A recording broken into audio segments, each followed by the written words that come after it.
morning, one and all. Very special day today, obviously, Veterans Day. Again, I want to wish every single veteran out there a happy Veterans Day. From the bottom of my heart, I want to thank all of you for your service, your sacrifice, your devotion, your patriotism.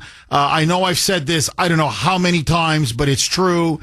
I would not be behind this microphone if it wasn't for all of you vets out there and the immense sacrifices that you've made. And so I'm going to keep saying Happy Veterans Day all day today throughout the entire show. I'm going to keep thanking you because we can never thank you enough. And to the audience out there, if you know a veteran or a veteran's in your family or a friend or in your neighborhood or in your community, please reach out to them, say thank you. I don't know, buy them a coffee, buy them a drink, shake their hand. Just let them know that we appreciate everything that they've done for us, because truly we can never, ever thank them enough. Now, speaking of Veterans Day, you know, there was a heartbreaking story. Now, it's set in Britain, but it could also be, you know, it's very similar to what's happening here in the United States. There was a 100-year-old veteran, a British veteran, literally 100 years old, who fought in World War II. In fact, he fought for 6 years in World War II, from 1939 all the way to 1945. He is very lucky to have survived the war. He lost many friends during that war. And as he's gotten older and older, he's now 100 years old, many of his friends who were also veterans from that war have slowly died off. And just recently, he was on a very popular morning show in England, in Britain. And he shocked the two co-hosts. They're both liberals. They're both moonbats. They both believe in multiculturalism, open borders, unlimited migration, you know, everything that is destroying Britain and in essence, Europe and the West. And so they asked him if he could just say a few words about his sacrifice and about why he fought for World War II. And he just, basically they gave him the floor. And of course they expected him to say what an honor and a privilege it was to fight for his country. And, you know, and please, whatever, you know, give money to vet organizations or whatever, some platitude like that. But he shocked him. He shocked him live on the air. And he said, well, I'm going to be very honest with you and the entire audience. And that's what I'm saying now is what many of my fellow veterans who have passed away over the last 5, 10, 15 years have also been telling me. So this is what most of us now think, those that are still alive, that it wasn't worth it. That the sacrifices we made in World War II, we hate Hitler, we hated Nazism, we loved Great Britain, we loved the country of our birth. But when we look at what the country has now become, those are his words, not mine, we ask ourselves, why? Why did so many of us die? Why did so many of us sacrifice so much? Because we have less freedom now than we did then. We're a different country than we are now as we were then. We're no longer British. We're no longer English. Our country has changed, and not for the better. And in retrospect, I don't think it was worth fighting and dying for. I'm sorry, but that's how I feel. And the co-hosts tried to poo-poo it. They almost tried to, you know, it was very, they basically humiliated him afterwards. They were condescending. They were patronizing. They were almost acting like, oh, this is a 100-year-old guy who's gone soft in the head. No, he's not soft in the head. He was very lucid, very articulate, very clear, very direct. He meant every word that he said. And my point is this. I don't want to be a Debbie Downer on Veterans Day. It's quite the opposite. But what I'm trying to say is this. what the elites of our country, whether it's the United States or the entire West, what they have done over the last 30 years, and it really has been a 30-year experiment, in opening up our borders, bringing in now tens and tens of millions of illegal aliens into the United States, into Britain, into Europe, into the West, has been an absolute disaster. It has been a disaster. And it has not changed us for the better. It has changed us for the worse, demonstrably. And let me just give you an example. Okay, let's get out of Britain. Let's go to the United States. The Pew Research Center, which is one of the few truly independent, nonpartisan, objective institutes left or centers left in the United States, just came out with an absolutely stunning new report. It is an absolute bombshell. And at the core of the Pew Research's findings, I want you to listen to this. They look at how much illegal immigration has impacted the United States over the last 25 years. So they do the long view, not just the short view, but they do the last, quarter century. And the numbers are staggering. They're unbelievable numbers. And to show you how transformative it has become, I want you to get ready, because I'm telling you, you're not going to believe now what the Pew Research Center has now reported and what they have now found out and discovered. Move over, New York. The state of New York, which includes New York City, but the entire state, move over. The number one destination, the number one center for illegal aliens in the Northeast is Massachusetts. Massachusetts has now surpassed New York as the number one center and magnet for illegal aliens. And in particular, I want you to listen now to this. 1 in 18 residents in Mass, 1 in 18 are illegal aliens. 400,000 illegals reside in the Commonwealth of Massachusetts. 1 out of 18. Now, just to compare, the entire state of New York, which includes New York City, 825,000 illegals live in New York. The whole state, New York City and everywhere else. Now, you're going to say, well, Jeff, I don't understand. How did Massachusetts surpass New York City? I mean, 825,000 to 400,000. In total, they have more numbers of illegals than we do. Yes. But New York population is a much bigger state than Massachusetts. It's not even close. So per capita, listen now to this, per capita, 33%. There are 33% more illegal aliens per capita in Massachusetts than there are in the entire state of New York. And the Pew Research Center explicitly says in its report that it is directly due to the sanctuary policy of Maura Healey. That under the years that Healey has been governor, literally the floodgates have been opened. And that Massachusetts and California now, both, are the number one destination for illegals. And if you want to know why, the answer is very simple. And again, these are bombshell revelations.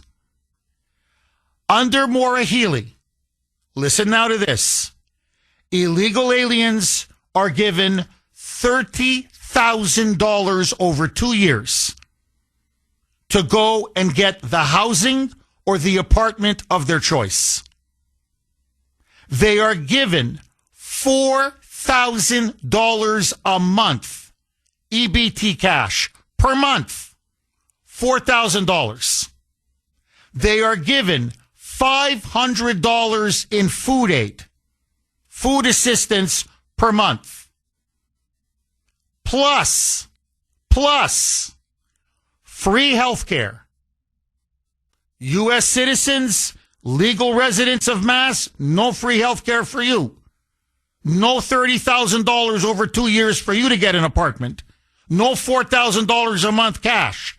But if you're an illegal, you get all of that, plus free health care, free education, and I swear to you, free cable. Free cable. Whatever. Satellite TV, cable, whatever. Jeff Kuhner, Boston's Bulldozer, 617-266-6868 is the number. Okay, I want to read this from Larry out in Arkansas, who, as you know, is an Air Force veteran himself. And this is what he wrote to me just a couple minutes ago on Messenger. Good morning, Jeff. Well, good morning to you, Larry. First, I want to thank you for being a steady voice for veterans. It means more than you know. It's the least I can do, Larry. Please, don't thank me. I'm the one who thanks you for everything that you and all of you great vets have done for this country. And then he makes the second point, and it goes right to the issue we're talking about. Jeff, while I can't speak for the latest crop of veterans, vets overall say we didn't sign up to fight for socialism or defend the New World Order. And that essentially is what that 100-year-old World War II veteran, the British veteran, was essentially saying in that interview that he gave recently on this very popular morning show in Great Britain. This is not what we signed up for. This is not the country that we want. We didn't want this country that Britain has now turned out to be. It's less free. It's clearly now being overrun by illegals. It's no longer even British in many ways. And this is not what we signed up for to fight the war. Yes, we hated Nazism. Yes, we hated Hitler. Yes, we hated fascism. Of course, we loved our Great Britain. We were patriotic. But what the country has now turned into, it's a sad joke of what we fought for in 1939 to 1945. Now, I want to bring it here to the United States. I want to ask, in all seriousness, in the wake now of this stunning Pew Research Center report, the numbers now are undeniable. If anything, I'm telling you, they're low. These are conservative numbers. Now, under Maura Healey, she brought in, along with Biden, obviously, they brought in so many freaking illegals that right now, as things stand, forget New York City, forget the entire state of New York, Massachusetts, listen to this, is now the number one center for illegal aliens in the entire Northeast. Per capita, no one comes close to as many illegals as the Commonwealth as we have here in Massachusetts. This is a shocking number because remember, there are plenty of non-citizens, people who come on work visas, people who are genuine refugees or been granted refugee status, people who are on green cards, whatever, student visas. So we have a lot of non-citizens in Massachusetts to begin with. Many of them, as I pointed out, are on food stamps. Over 1 million are on food stamps. Out of a population, we only have 7 million people living in Massachusetts. But in terms of illegal aliens, 400,000 illegals. That's 1 out of 18 residents in Mass is an illegal. New York, the entire state, 825,000. So per capita, we have 33% more illegal aliens than the state of New York City, whatever. We now have surpassed New York. And this is solely due to Maura Healey. Now, it was bad before, but now it's a tidal wave. In fact, that's how the Pew Research Center describes the illegal immigration crisis in Massachusetts. They go, it's now become a tidal wave.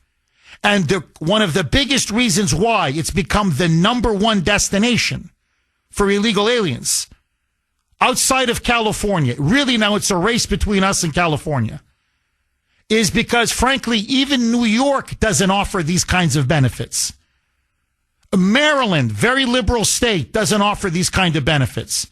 Cities like Philadelphia, no, they don't offer these kinds of benefits. Okay, I swear to you, even Vermont, this is Bernie Sanders' country, for God's sake. They don't offer these kinds of benefits. So, again, I want to go through the numbers. I know I did it once, but please, these are shocking. Look, these are numbers that are going to break the entire social welfare system that we have. It's going to break our hospitals. It's going to break our education system. It's going to break our basic social services. These are numbers that are literally unsustainable. Healey and the Democrats, and this is now according to the bombshell new numbers that have now come out, $30,000 given to illegals over 2 years for housing, in particular apartments. So they can go out there and get pretty much any apartment they want, paid for by you and me, the taxpayer. They also get $4,000 every month EBT cash. Loaded up EBT cards, cash, $4,000 every month. We pay for that. $500 every month in guaranteed food assistance. Free health care. Free. Education. Free. Heating costs. Free. Utility. Free. Cable. Free. Now, let me ask you, is this what our veterans died for? Is this what our veterans fought for? Is this what our veterans put their lives on the line for? To allow invaders by the tens of millions to pour into our country and then take Massachusetts and then put them literally all up on welfare? Give them free housing on this wonderful Veterans Day. And again, I want to wish all of our incredible vets a very, very happy Veterans Day. A big thank you from the Kuhner man again for your service, your sacrifice, your patriotism. And look, let me just wrap it up, and I want to go to the phone lines, 617-266-6868. You look now at the number of illegals. This is now official. There's no getting around it. Okay, we got the Pew Research Center report. It's a bombshell report. We are now, per capita, we have the most illegal aliens of any state in the entire Northeast. We have now leapfrogged. We have surpassed the state of New York, which obviously includes New York City, which is full of illegals. So the numbers now are just shocking. I mean, they're the kind of numbers that will sink any state. The welfare system is going to buckle. It's already straining. I don't know how much more this can go on. Now, $30,000 is what Healey is now giving out. Taxpayer money, our money. For 2 years. They do it in 2-year increments to help pay for illegals. They took them out of the hotels. They put them in the hotels, free hotels, free meals, everything was catered. And of course, that just financially, you couldn't keep doing this. It was just too expensive. So now they have them going into private apartments. Well, what do you think that's done to we already have the tightest housing rental market in the country.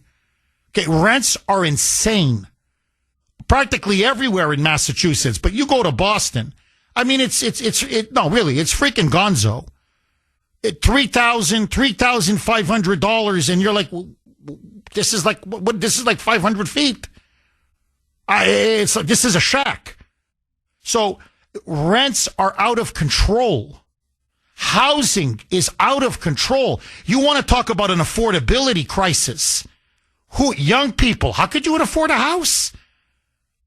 I mean, who has $600,000, $700,000 to buy a house? Now, when you start giving money to illegals, $15,000 a year, $30,000 over 2 years, and they're going up and competing now with everyone else in the housing market, what do you think that's going? First of all, they're snatching up apartments. There's already few available, but they're snatching up apartments that legal citizens, legal residents and citizens, they're trying to get into as well.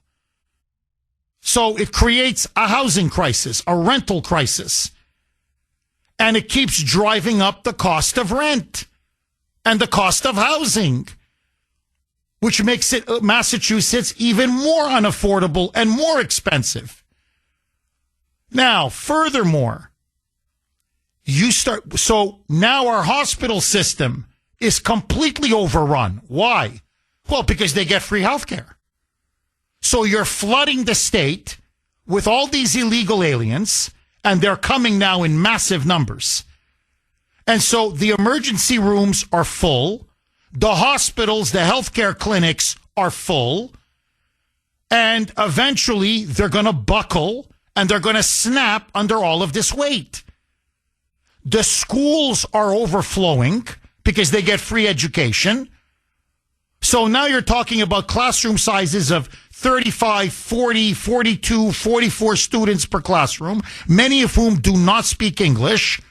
So the teachers now have to be teaching them in remedial English, which is holding back everybody else. I mean, you see the avalanche effect of all this. Now, these stunning, shocking numbers will bankrupt our welfare system, which is intended for U.S. citizens and the most vulnerable and needy among us. That now, there's no question.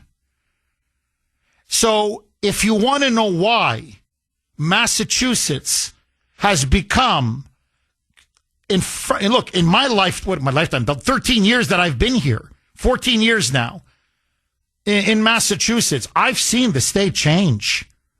I've seen the downtown areas change. I've seen Boston Common change.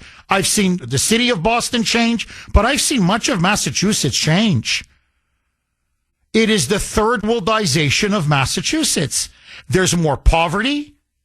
There's more homelessness. There's a lot more open drug, these drug markets. There wasn't a mass and cast when I came here 14 years ago. I'm telling you, there just wasn't. You didn't have people shooting up right there in downtown Boston and, in the open market, in the open air like that. You didn't walk around a park and there's discarded used needles. I'm just giving you an example. So what is clear is that when you provide such lavish benefits, of course you're going to have illegals. It's like a magnet. Of course they're going to come to Massachusetts. The only thing that I think the reason why California continues to be number one, and we're now number two, is the weather. California gives out pretty much the same benefits as Massachusetts. Everything essentially free. But, frankly, the weather is better. There's winter in California, but it's an incredibly mild winter. Okay, they have beautiful weather. We don't. We have a miserable winter. It's dark, usually snows, whatever. It's not a pleasant winter. So, yeah, the only thing that's a disincentive is the weather. But outside of that, I'm telling you, if I'm an illegal, let me ask you, if you're an illegal, because honestly, the drawback about California is, yeah, you got the beaches, you got the water, you got the weather, but there's so many people in California now. You go to San Francisco, you go to L.A., the crime is out of control, but I'm talking defecation, forgive me, urination on the streets. If I'm an illegal alien, I'm like, go El Norte. Yeah, you're going to freeze your rear end off in the wintertime, but what do you care? because the taxpayers are going to pay my heating bill. And they're going to pay the roof over our head. The housing, they pay for it. They even paid for the furniture, I swear to you. $30,000 over 2 years. They give us $4,000 cash money every month. They pay for our food. They pay for our health care. They pay for our education. I'm not kidding. They even pay for the cable. Of course I'm coming. You'd be crazy not to come here. Now, I'm sorry, but I got to ask. This is Veterans Day. Is this what our men and women fought for? Many of them died for? Put their lives on the line for? Or, as I do my annual radiothon, as I did it on Friday, for our incredible disabled veterans, they're in wheelchairs? You heard horror stories. We talked about it on that show as we raised money. And by the way, I want to thank all of you who donated.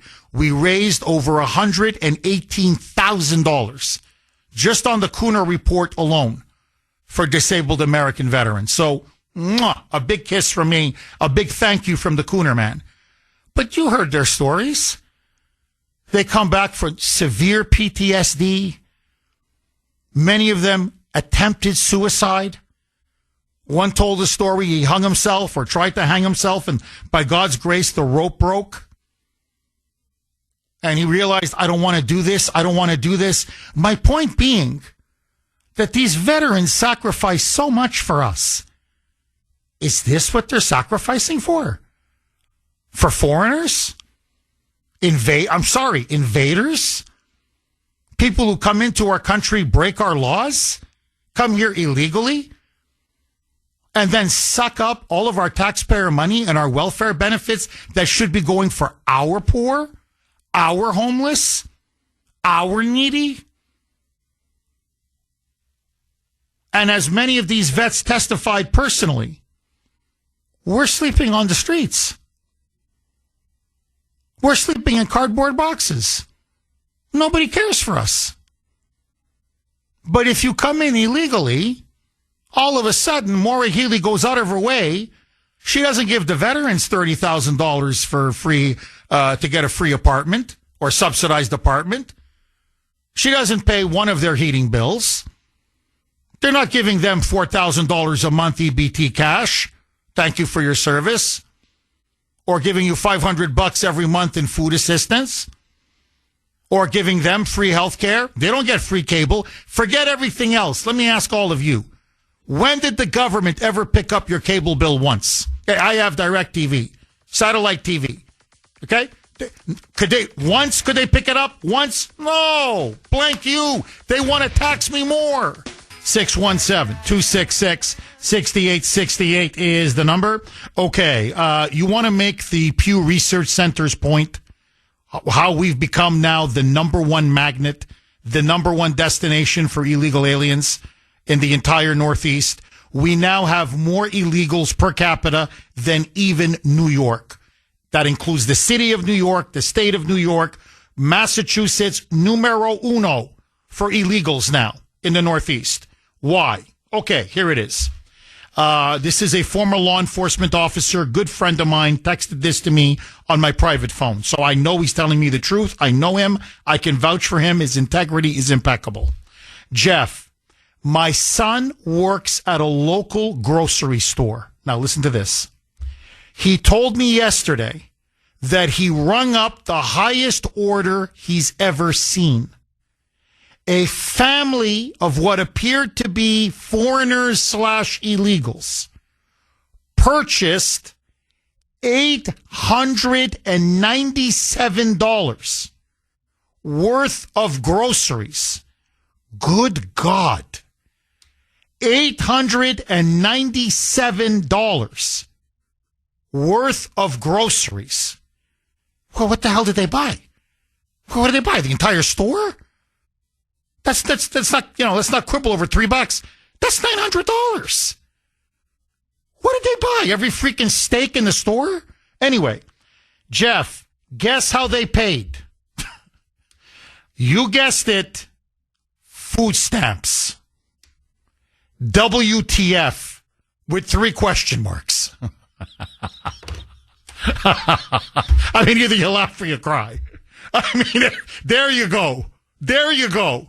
You want to know why all the illegals are coming here? That's why they're all coming here. And you know who paid for all those steaks and all that lobster and that $900 worth of food and groceries? I mean, there must have been, how many carts did they load up? That must have been 3-4 carts easy. You and me. It's time for Maura Healey to go. Dave, our Western PA constitutional correspondent out in the Pittsburgh area. Dave, I know you're a proud Marine. I want to wish you and everyone a very happy Veterans Day. How are you, Dave? Good morning, Jeff. I'm your Western Pennsylvania correspondent calling you from Philadelphia. I was at the birthday bash yesterday, Jeff. And I tell you, I lost my voice. We were ooh-rahing, we were rhyming. We were going more nuts than a box of nuts, buddy. So you're at the Marines' 250th birthday bash, correct? Actually, at my hotel, the Hampton Inn Suites out in Media, PA. Not the liberal Media, PA, but Media, PA, just outside Philly, Jeff. And Dave, how was give us a little bit of an on-the-ground report. How was the mood? How was the morale? How was the celebration? What are your fellow Marines telling you, Dave, about the state of Pennsylvania, but especially the state of the country under Trump? Well, Jeff, the Marines from New York City aren't happy. I got a buddy that's he's a captain in the NYFD.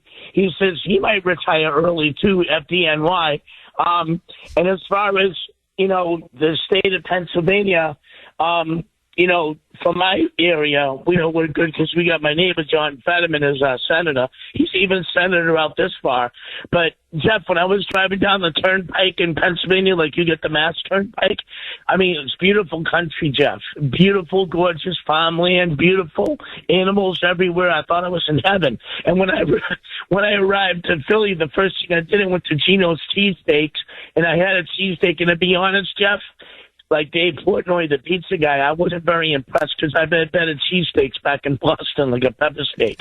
But long story short, Jeff, it was awesome. I got to go to the Constitution Hall. I tried to get pictures of the Liberty Bell, but they're repairing the Liberty Bell. And I can tell you this, Jeff, there needs to be a lot of members of the Democrat Party and even some rhinos that needs to go to Philadelphia and learn a lesson on the Constitution and not the Constellation, buddy. But in all, Jeff, it was great seeing my brothers from 30 years ago from the Gulf War time. Some of them got a little pot belly. We made fun of them. And, I'm a little low to myself. But, no, Jeff, it was great seeing my buddies. Not all could show up. A couple from Massachusetts, my buddy Kenny Avery from Lowell missed it, but I missed him. But I talked to him on Facebook. But it's not like seeing somebody, Jeff. And the funny thing, when I was coming in to go to the marker where the actual Ton Tavern is along I-95, they're like, you got an I-95 corridor. It goes into Pennsylvania and New York. I had my GPS set for the Pennsylvania state marker of where Ton Tavern was, where the U.S. Naval Infantry, hence the Marine Corps, the before there was called the Marine Corps. I was driving around and I went by the Marriott Hotel and I saw two of my actual buddies I ain't seen in 30 years. I rolled down the window and I yelled at the top of my lungs, Brown, Wilson, what's up, bro? It's Dave. My last name I'll leave out. And I pulled over. Jeff, it was funny. They came over, embraced me, gave me a hug. They said, well, you headed to the sign? I said, damn right. So I get to the sign. There's like 40 Marines there, buddy. And I'm like, this is where we were born? It looked like a city slum. But I'm like, that's understandable because we got rid of slum in the Marines. Well, Dave, it's great to hear the camaraderie and the love and respect that all of you guys have for each other. Dave, I'm going to ask you a difficult question, a very personal question. A question that was asked of that 100-year-old World War II vet in Britain just recently. Is this the kind of country you and your fellow vets fought for? I mean, I know Trump's in office. You love Trump. I love Trump. But when you hear about all of these illegals that have now invaded, how many of them are on welfare, how much welfare, at least here in Massachusetts, that we're giving these illegals, what they've done to our cities, what they've done to our country. Is this why you guys fought? or do you feel that the country has fundamentally changed for the worse? Especially on Veterans Day, Jeff, before I answer, I want to say happy birthday to all Marines and all my veterans and every climb in place, like in the Marines. But, Jeff, to be honest with you, and I'm going to be as honest, like I'll pull you, Jeff, like I'm in the confessional, buddy. And I'll be honest, Jeff, no, I don't think this is the country we grew up in. This is not the country we want to continue to grow up in. Because if they're going to start electing Mamdanis and Michelle Wu's and moonbat Democrats and far communist leftists everywhere, I hate to say it, Jeff, and I'm not going to say it because it's the day after. If that goes that way, which I think people are smart enough, they won't, because we need more Democrats like my Senator John Fetterman and former Speaker Tip O'Neill. I think it's going to go by the wayside, Jeff, if we don't elect good, strong constitutionalists, because there are rhinos that are rear-end asses. But, Jeff, no, it isn't the country I fought for that we fought for. Okay, Jeff, and I'm going to say it. If it does go by that way, I'm not ashamed of being a Marine, but I'll tell you what, Jeff, I'll be the first to come out and say, and I do say it now, this isn't the country we fought for, buddy. Not for you, not for my children. I sound like a liberal saying that to children. Not for Michael Sandy and Jeff. I got some gorgeous pictures of me and my buddies raising hell during the birthday party I'll send you. I sent you some yesterday. But I'll send you all of my 20 pictures, Jeff. All right. Dave, thank you very much. And again, thank you for your service. And God bless you and all you vets out there. Thank you again, Dave. So, I get this from veterans all the time. Look, they love this country. They love our flag. They love our Constitution. They love our history. Look, many of them, would do anything for America. But they give the same answer that 100-year-old veteran gave in Britain. No, I'm sorry. This is not the kind of country we fought for. We bled for, and some of us died for. And, why? Who wants to fight and die for not just foreigners and illegals, but moochers, parasites, who are just living off the fat of the land? I mean, I'm sorry. This is beyond outrageous. Agree, disagree? Dan in Plymouth. Thanks for holding, Dan, and welcome. Hey, good morning, Jeff. This is Nurse Dan calling. Jeff, the number one magnet for illegal migration in Massachusetts is Mass Health. Mass Health is known all over Western Africa, Northern Africa, South America, Latin America. And what do we got for it? Over 2/3 of all general hospitals in Massachusetts are underwater. It's unsustainable. We're going to reach a crash, and that's where it's going to impact all of the suburbanites who think that immigration is good for all. When the community hospitals start closing, then they're going to say, how did this happen? And it's illegal migration. It's burying the healthcare system in Massachusetts. Nurse Dan, are you being tongue-in-cheek, or are you serious when you say Mass Health, because, it's the quality of the healthcare combined with the fact that they get it for free, right? So if you live in a third world country and, you desperately need healthcare, my God, that's like winning the lottery. Are you serious when they say it's in Northern Africa, in Southern Africa, in Latin America, and wherever you go, they all say Mass Health? Are you serious, or do people really come from those parts of the world here because they go, you're not going to get a better healthcare system for free? Are you joking, or are you serious, Nurse Dan? From firsthand experience, where I worked for 8 years in an acute care hospital in an urban city with a large immigration population, where their families would buy a one-way plane ticket, fly them to Logan, and then some distant relative would drive them to my community hospital, drop them off in the ED, and they would literally be abandoned. It's happening with all the hospitals that accept Mass Health, that this is what's going on. It's a common practice. Now, I'm not inhumane. I care for all patients equally, regardless of their immigration status. But it's the number one magnet. I'm going to share this one anecdote with you. Just before COVID, a mother and daughter from Western Africa decided they were going to go on vacation to the U.S. They buy plane tickets to Massachusetts. They show up at our hospital. They complain that they had a cough for 2 years. Guess what? Both positive for tuberculosis. It happens more often than you think, and the hospitals are paying for this free health care. The taxpayers aren't. The hospitals are. That's why the hospitals are going underwater. 2/3 are in the red, and more to come. When that person that, this mother-daughter, but the previous one, where you say they come in from Africa, one-way ticket, Logan Airport, distant relative picks them up, drops them off at the hospital, they go into the ER, they get treated. What happens then, Dan? Obviously, they don't go back. So is it the Maura Healey model? They come in, they're treated for free, and then what? They're given, housing for free, meals for free, EBT cash, $4,000 a month. They're given free cable, free education. Is that what happens to them? You drop them off, they get taken care of at the hospital, and then Maura Healey or whatever, her people, set them up in an apartment with free food. Is that what they do? I'm just curious. What's the next step for these people once they're taken care of in the hospital, Dan?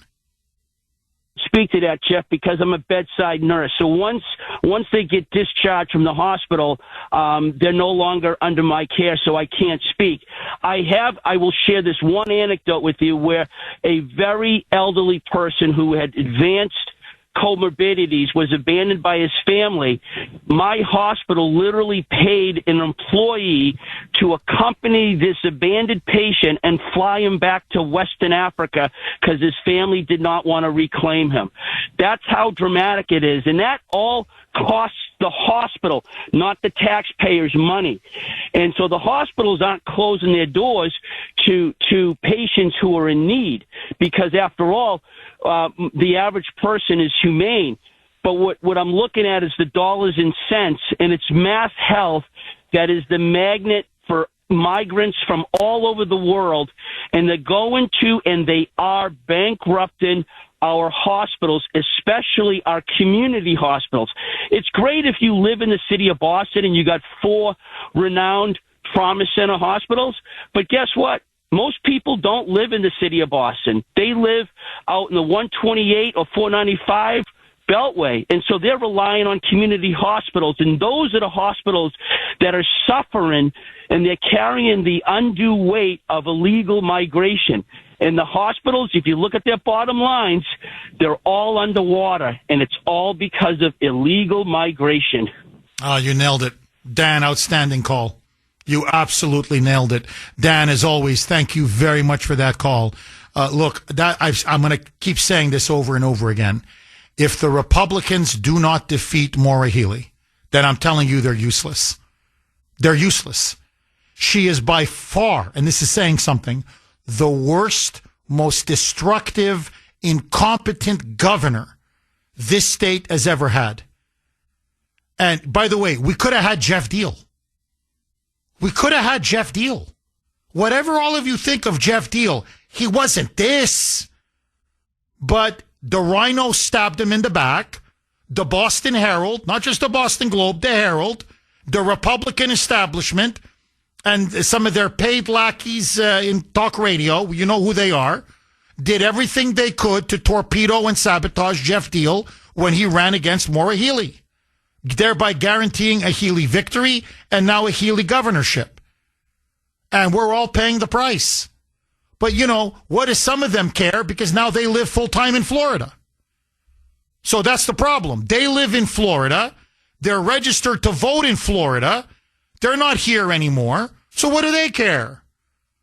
So that's the problem. Or if you're Amy Carnevale, the head of the Mass GOP, what does she care? Because she's a lobbyist. So her pockets are being lined. In fact, the more the Republicans lose, the more the Democrats like her, the more money she makes. So she's paid to lose. So what does she care? So who are the ones that ultimately suffer? Are you and me. Kevin in Newton. Thanks for holding, Kevin, and welcome. I want to thank you for what you do for the veterans. Oh, my pleasure. It's the least I can do. Thank you, Kevin. Well, I'm honored, but I want to say, just before the pandemic, we had a situation where I spoke for the veterans over in front of the State House, in front of 20 state senators.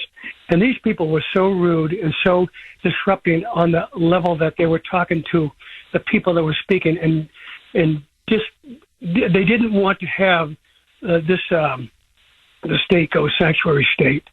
And they were so condescending to the people that were against having it go to become a sanctuary state. And I remember looking at the people up there on the panel, the state senators. There's 20 of them. There was one representative from the GOP. And I looked at them, and I had a paper in front of me, and I said, forget this paper. I'm going to give them from my heart. And I looked at these people, and I said, you see that flag behind you?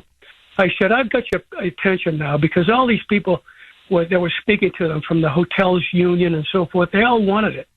And I turned around and I said, listen, folks, I took the same oath as you did when I went to Vietnam.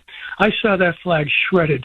You said uphold the Constitution of the United States and of the state of Massachusetts. And I was so frustrated that I was in awe of the way they were speaking. They were laughing. They were talking amongst each other. They weren't even listening to the people speaking. So I said to them, that flag was shredded, and we used to put it up under fire. Back, it was in a Vietnamese unit with an American unit as well. And I was so frustrated to see these people. They don't have a clue. They couldn't hold the strap of some of these military guys. And this is what's running our show in Massachusetts. It's disgusting. And if we don't get a handle on it, what Joe Biden has done to this country, it is going to have implications for the next 20 years if we can get out of it. And I think the genie's out of the bottle. A friend of mine has Parkinson's. I took him over to Newton Wellesley Hospital, and you couldn't even understand the people that were speaking in there. And he got in there at 8 o'clock in the morning, and we didn't get out of it till just about midnight. And the place was packed with people, and the ER over there. Jeff, I don't know how to take care of this, but I am so frustrated. I'm 77 years old. We're going to have our Veterans Day ceremony today in Newton, and I'd like to scream at these people that opened up our borders to bring in, because my grandfather came from Ireland, and I'm looking at the way these people are treated, and my father, unfortunately, was on welfare. And I remember we were little kids, we said, you know, Dad, I wonder, maybe we'll have a better Christmas this year. And I'm not getting silly here. I just think that he died a young man, but he was a proud man. And he would be rolling over in his grave to see what was going on today. Well, look, Kevin, again, I really want to thank you for your service. And I always say this, but I need to say it. I love all the vets, you know that. But the Vietnam vets in particular, I have a special place in my heart, because you were the ones that were spit on. You were defiled. You were vilified when you came back from that war, unfairly, unjustly. To me, to the left's eternal shame. What you fought a noble war, you fought a noble fight against communism. And how the country treated you, or not the citizens, but the country, meaning the media, the political leadership, the Democrats in particular, honestly disgraceful and shameful. You're a man of honor. Never forget that. So you did the right thing for your country. You did the right thing for yourself and for your family. These people literally couldn't shine your shoes, and they couldn't shine the shoes of any other veteran. And what you say is true. I know, because I talk to these Democrats, and I see how condescending they are and how contemptful they are, and just the sheer hatred they have for ordinary people, but especially veterans. It's disgusting. It really is. And you know, what sickens me is that they're bringing in all of these third world illegals and flooding our state, and yet they will turn their back on their own fellow citizens, on their own fellow veterans. You know, they don't give a damn about vets sleeping on the streets. I had vets in my studio on Friday who off the air told me that when they were contemplating suicide because they come back with severe PTSD and they reached out for help, not a single Democrat politician in this state cared. Nobody there gave a damn. But if they were an illegal and they reached out for help, what do you want? An apartment? You got it. You want groceries? You got it. You want free health care? You got it. Hey, you want $4,000 a month? You want some spending money? You got it. It is beyond disgusting. A very happy Veterans Day to all of our wonderful vets. Okay, this is from 617. Jeff, sorry, you can text the Kuhner Man, 70470, 70470. This is from 617. Jeff, the numbers you were reading on the air will absolutely destroy our welfare system. And of course, the Democrats will blame the Republicans for the mess that the Democrats made. Bingo. Of course they will. I mean, that's what they do. This is one more.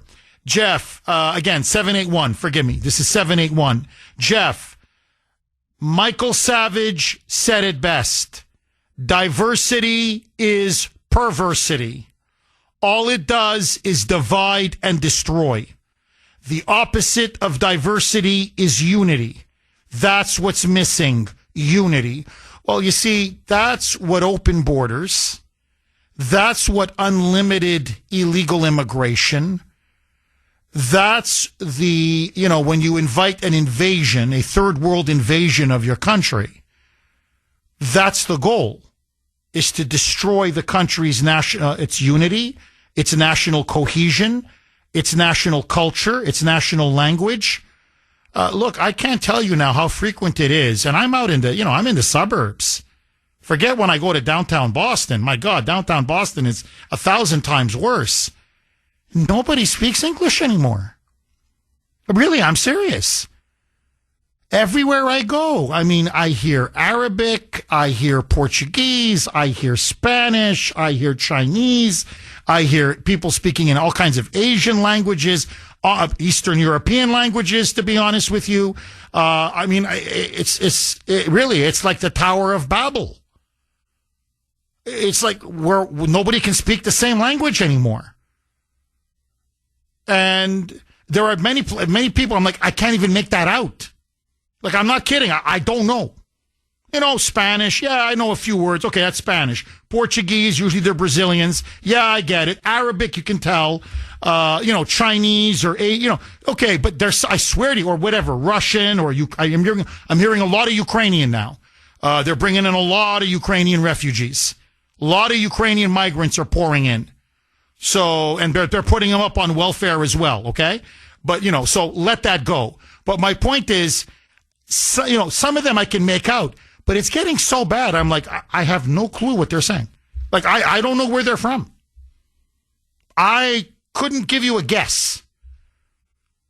Now, what's going to hold us together? Nothing. And you put them on welfare, and they become dependent upon the Democratic Party. This is the great replacement. That's the whole goal of this.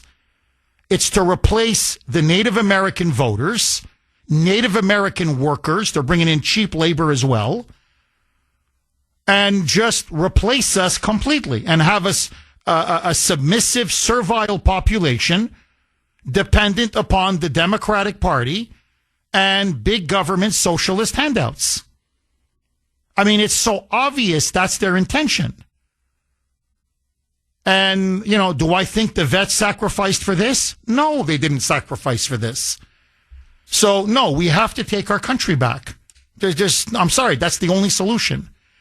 And, and so anyway, by the way, many of you are texting the Kuhner Man or messaging or emailing me saying, Jeff, those numbers are just mind-numbing, shocking numbers. Can you post them somewhere? I will put them up tonight. I always go on X at about 6:30, 7 o'clock. And I start, I do a couple of tweets. I will put up those numbers tonight on my X account. I will break down all those numbers for you. So you can have them and then send them around to as many people as possible. So at the Kuhner Report, that's my X account. At the Kuhner Report, all one word.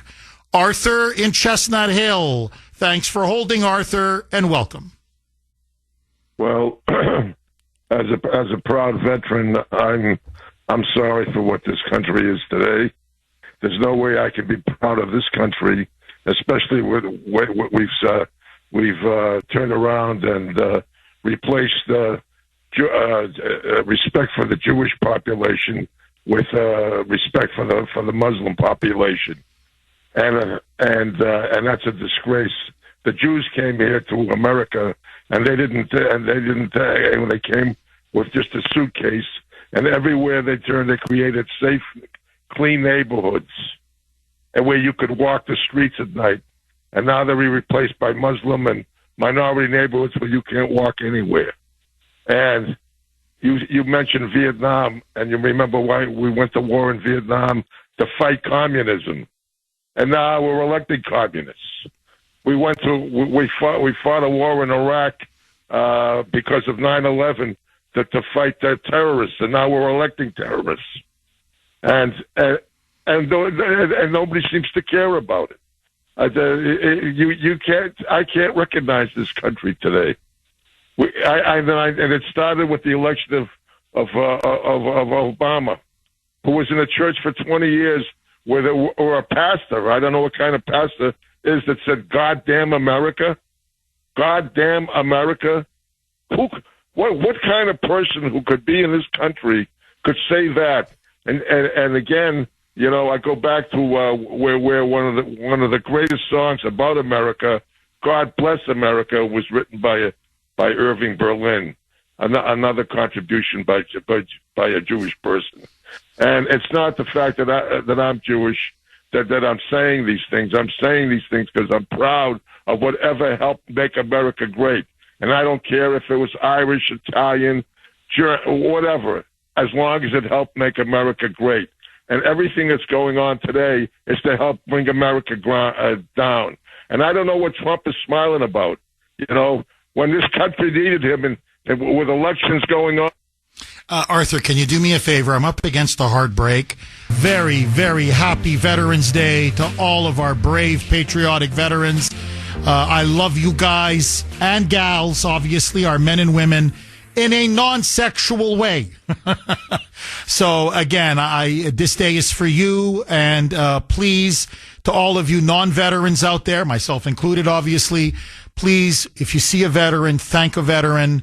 Buy them a drink, buy them a coffee, shake their hands, whatever you can do, but let them know that we appreciate their immense sacrifice and everything they've done for us. Because really, we would not have the country that we have. And it's still a great country. For all of its problems, it is still a great country with tremendous blessings and freedoms and liberties that the world envies. And that's because of our veterans. And so we can never really, truly pay them back. But a thank you is a start. So let's go back to Arthur in Chestnut Hill. Arthur, so I know you were finishing a thought about Trump and that you felt that he shouldn't have been out of the country. He should have been here waging political war against Mamdani and against the radical Democrats in New Jersey and Virginia. Please, Arthur, pick up where you left off. That's right, and so should the Republican National Committee. It doesn't look like they lifted a finger to help the candidates who were running, whether they had a chance or not. We don't know that. We don't know that, but you have to get behind people. But this state is awful for Republicans. All these candidates run unopposed. I know you like Jeff Deal. I like them too. Okay, I contributed to his Senate campaign. And I like the guy a lot, and I contributed to when he was running for governor. And but the fact was he was too weak, too soft. He was a marshmallow. The Democratic Party is ruthless, and you need to be. And if you're going to fight a ruthless enemy, you have to be just as ruthless as them, or you're not going to win. And the results prove that out. Everybody in this state runs unopposed. And it's disgraceful. And after Vietnam, you know what happened in this state?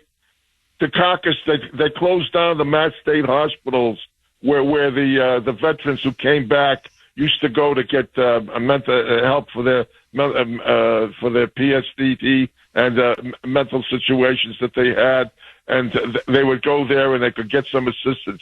Well, they closed them down, and the next thing you knew, we had a homeless population, and they were all veterans, and the only work they could get was hawking Phoenix newspapers.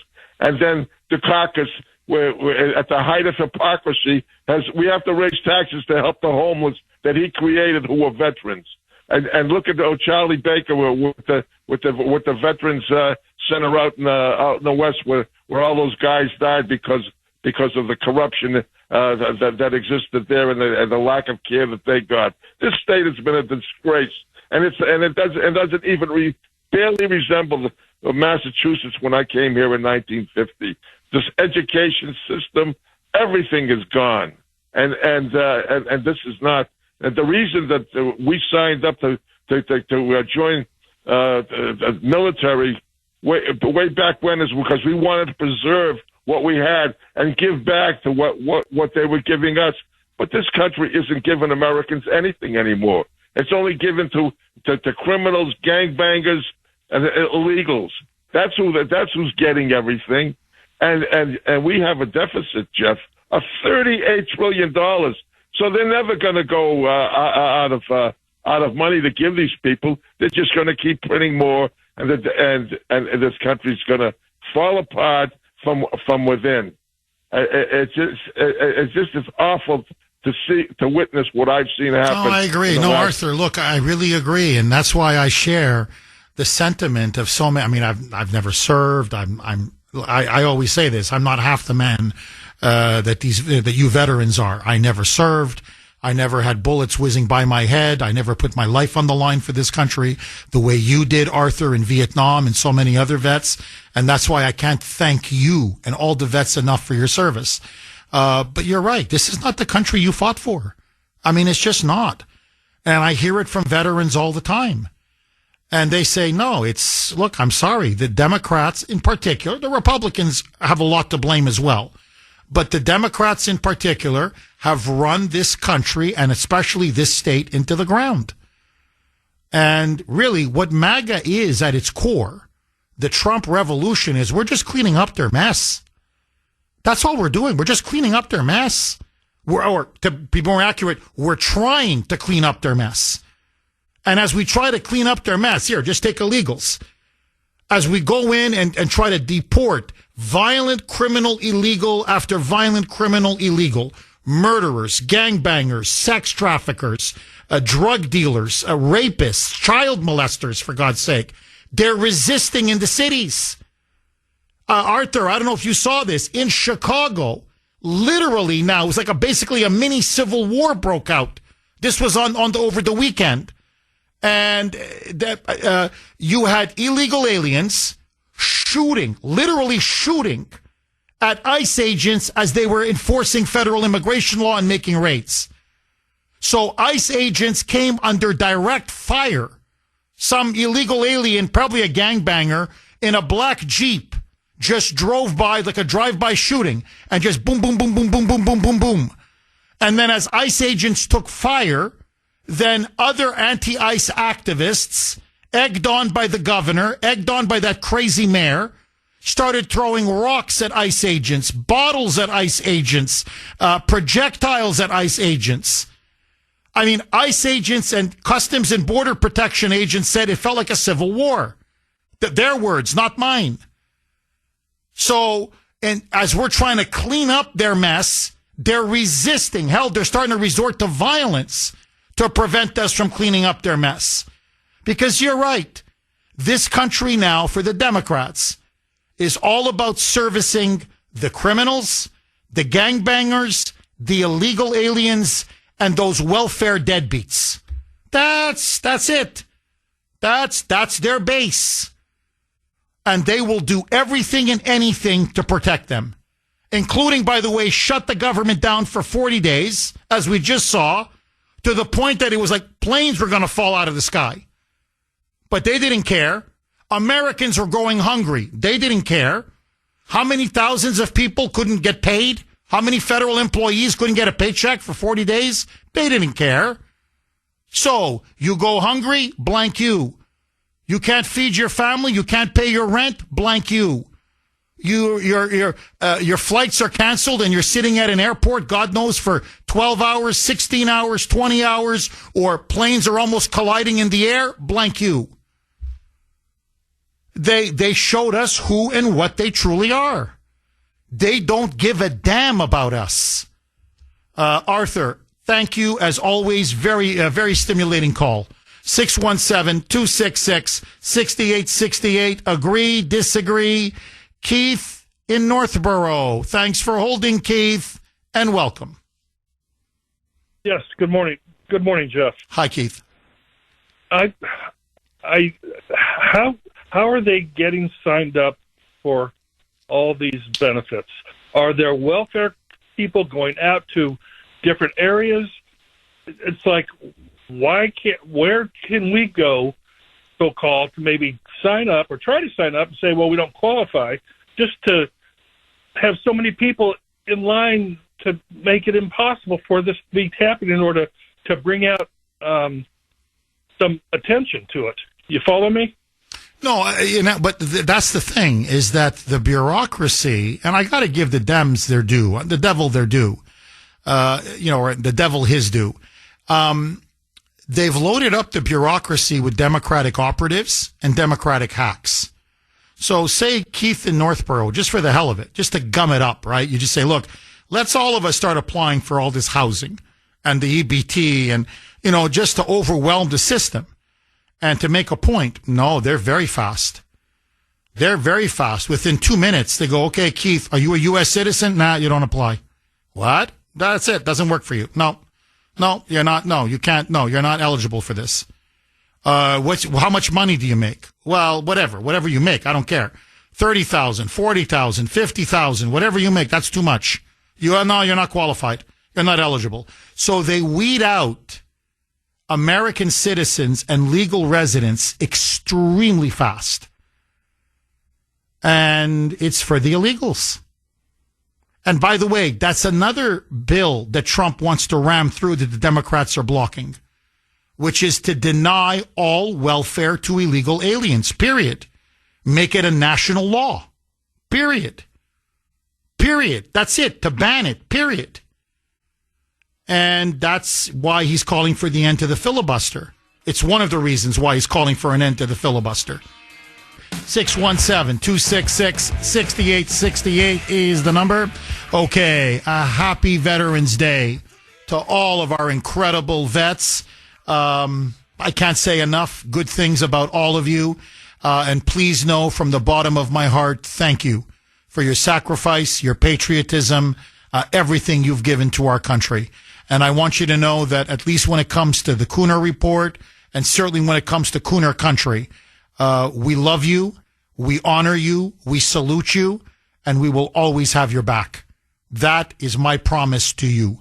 Okay, there is a great quote. This is from 603, from a good friend of mine, Kevin in New Hampshire, a really good conservative, by the way, who said, Jeff, please, you got to read this quote. It is so applicable to today's topic. And it's a quote by Winston Churchill.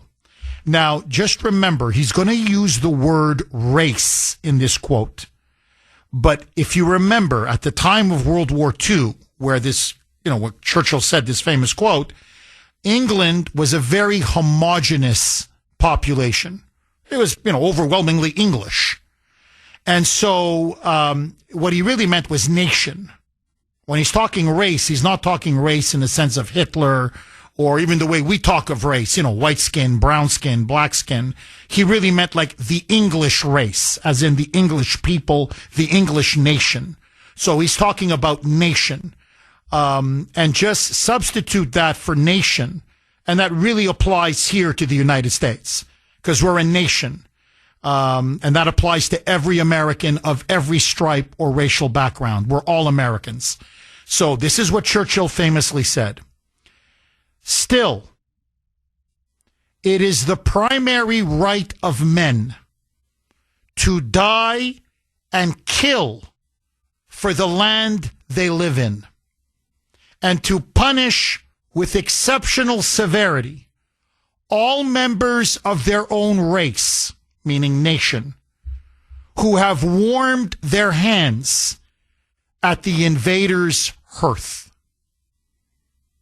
In other words, what Churchill is saying is, you have the right to die for your homeland. You have the right to kill for your homeland in self-defense.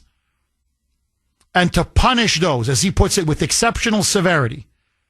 What we would call fifth columnists, collaborators, Judases, whatever you want to call them.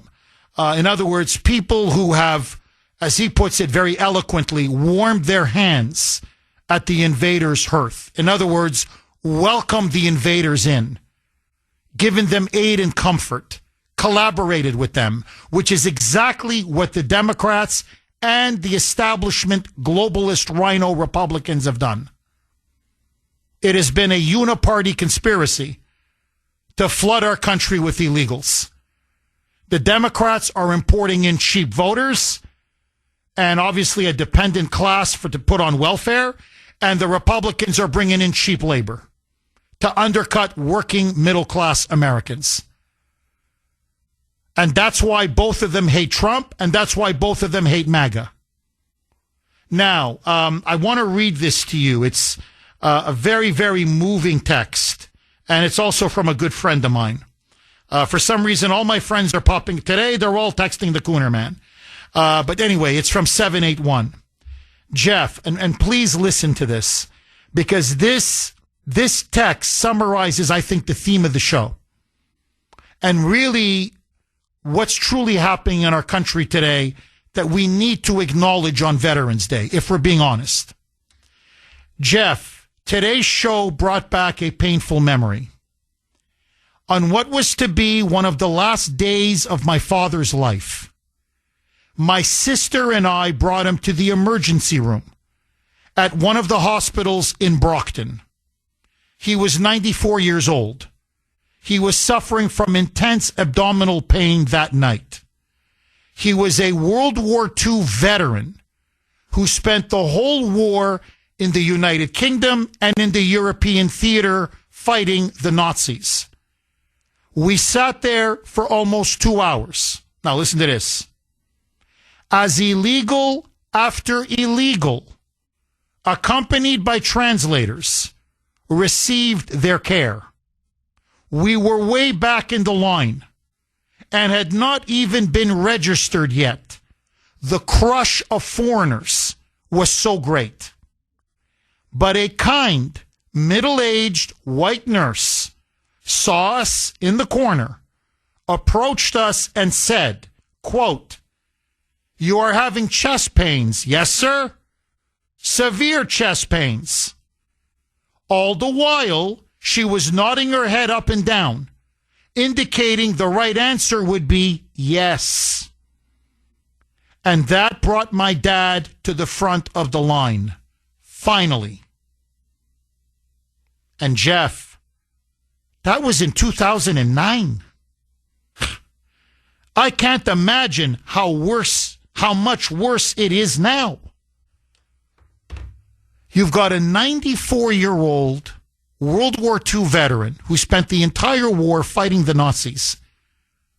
Okay? D-Day, Normandy. In France, before that in Britain. He's dying. He's 94 years old. He goes to a hospital in Brockton, suffering from intense pain, abdominal pain. He's in agony. The emergency room is overcrowded with illegal aliens. So much so, he can't even get himself registered. He's that far back in the line. Hours are going by. This man is in agony. And finally, a nurse took pity on him. Walks up and says, "Right, you've got chest pains, right? Right. Nodding like, yeah, just say yes. Just say yes. Right? Severe chest pains? Like, wink, heart attack? Yeah. Like, we gotta get you up to the front of the line right now. Right? Yeah. Okay, let's bring him up to the front of the line." Now, I want to ask you, because this is a perfect story a metaphor for what is happening today in America. Is that right and just to that vet? Shouldn't he go to the front of the line automatically?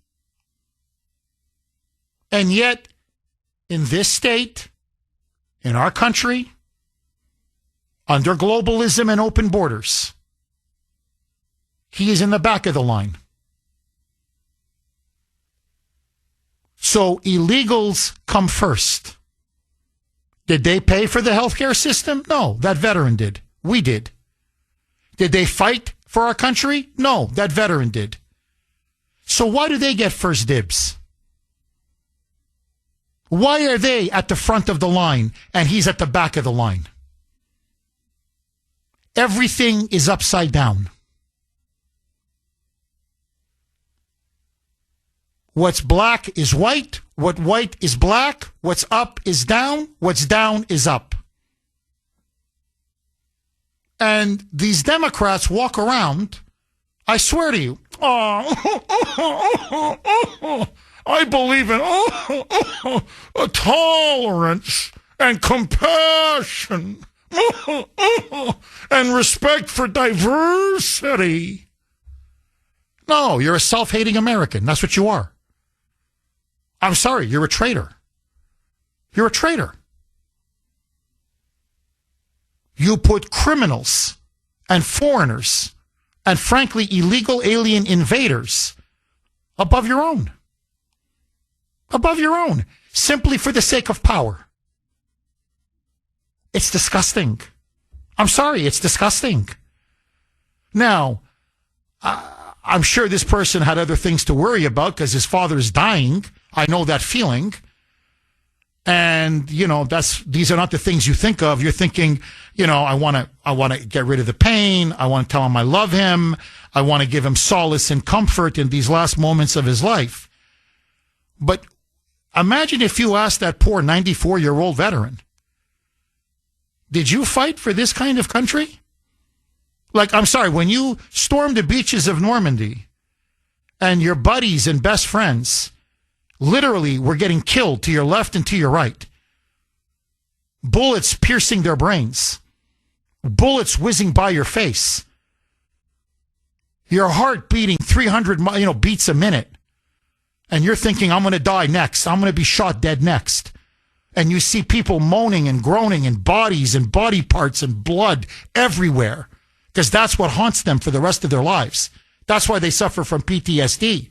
They see things that none of us will ever see. They feel things that none of us will ever feel. They literally stare into the abyss. And as Nietzsche famously said, the abyss stares back at you.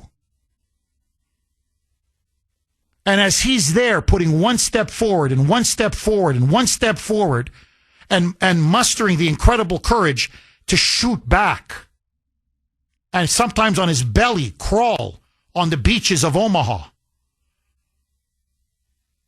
And now, after fighting for his country, his friends dying for his country, working his freaking butt off after he comes back, paying taxes through the nose, honoring his wife, raising his children, loving and saluting his country every day. This is his ultimate reward? 94 years old? In pain and agony? And he's got to sit in the back in some corner? Because one illegal after another is getting registered? And this guy is sitting there forgotten, ignored, neglected, until some nurse takes pity upon him and basically has to lie, and thank God she did, claiming a heart attack so he can finally get the treatment that he's owed?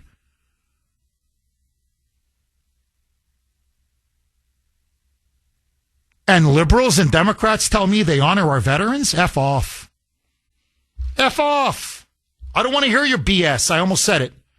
Okay? Bull, you know what. I don't want to hear your Bravo Sierra. I don't want to hear it. And by the way, it's much worse now than it was in 2009. You know it. I know it. Everybody knows it.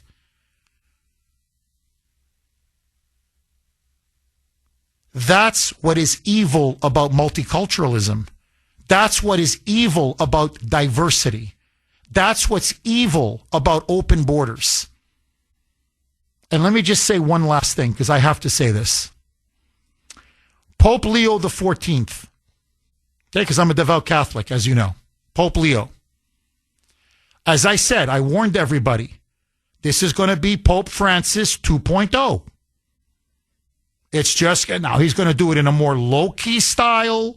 He's going to use probably less divisive language, less inflammatory language. He's going to do it a little bit more low-key. But you're going to get the same policies from this guy. Came out and gave an interview where he chastised President Trump and said that President Trump, implying that he's a deeply sinful man, needs to reflect on his law enforcement crackdown and deportation of illegal aliens. Basically saying Jesus wouldn't approve. So he said that it's sinful. What Trump is doing, deporting illegal aliens, is sinful. And he further went to say that all Catholics and Christians have a moral obligation, according to him, to embrace illegal aliens. That's what Pope Leo said. We must welcome them. We must feed them. We must care for them. We must completely embrace them. In other words, open up your borders. Take in all the illegals. Keep taking illegals. Don't stop taking illegals. And do what Healy did. According to Pope Leo, Healy's a great Christian, a great Catholic. $30,000 every 2 years for housing, $4,000 EBT cash, spending money, $500 for food, free health care, free education, free cable, free everything. Okay? And keep going until the whole system goes bankrupt. But what does he care? Because he wants people in the pews. That's all now that they care. It's the pews. Just like the Democrats want voters, the Pope and the Pope before him, they just want to fill up the pews. And of course, they're in on the illegal immigration racket because they're making billions of dollars resettling them. So they have a powerful financial, economic self-interest. Now, as I said on X, I'm going to say it right now because it needs to be said. We're under no moral obligation to commit national suicide. With all due respect to the Holy Father, suicide is a sin. We're under no obligation to destroy our country in the name of globalism and in the name of Marxism and in the name of open borders. Stay in your lane. What the Pope is now advocating is heresy. I'm sorry, but it's true. It's heresy. It's like ordering me as a Catholic, saying, well, you really want to be a good Catholic? Yeah, okay. Take the doors off your home. The front door, the back door, just take them off their hinges. And let anyone who wants to come in, come in. And you, Kuhner man, you got to feed them, clothe them, give them health care, medicine. They sleep in your bed. They sleep in your living room. They sleep downstairs, and they live there. And it doesn't matter if they murder your family. It doesn't matter if they're murdering you. It doesn't matter if they're tearing the whole house apart. It doesn't matter. You are morally obligated to take them in. I'd say you're insane. When did Jesus ever say this? On what planet are you living on? So I'm supposed to welcome murderers and rapists and leeches and parasites and drug dealers into my home? And not protect my home and not protect myself, never mind my wife and my family? Which, in fact, it's my moral obligation to protect my home and my wife and my family? This is heresy. Stay in your lane. Why don't you talk about upholding Catholic doctrine? I don't know. Protecting the unborn. I'm just saying. Or protecting the family. I'm just saying. Or preventing our youth from being indoctrinated by sick, radical LGBTQ plus propaganda. I don't know. Why don't you try doing that? No, it's always the illegals, the illegals, the illegals, the illegals.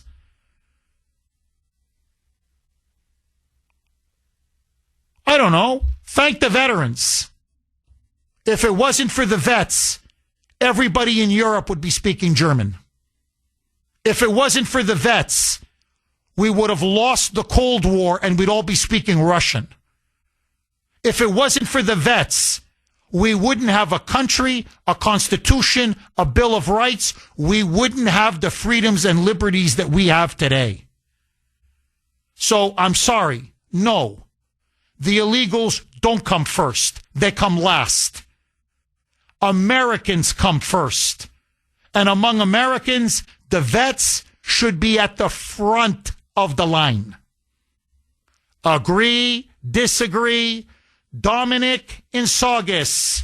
Thanks for holding, Dominic, and welcome. Hey, good morning, Jeff. How are you? I'm good. How are you, Dominic? Yeah, I'm a little nervous on the radio, but Jeff, you tell me all the things that I don't want to hear because you're right all the time.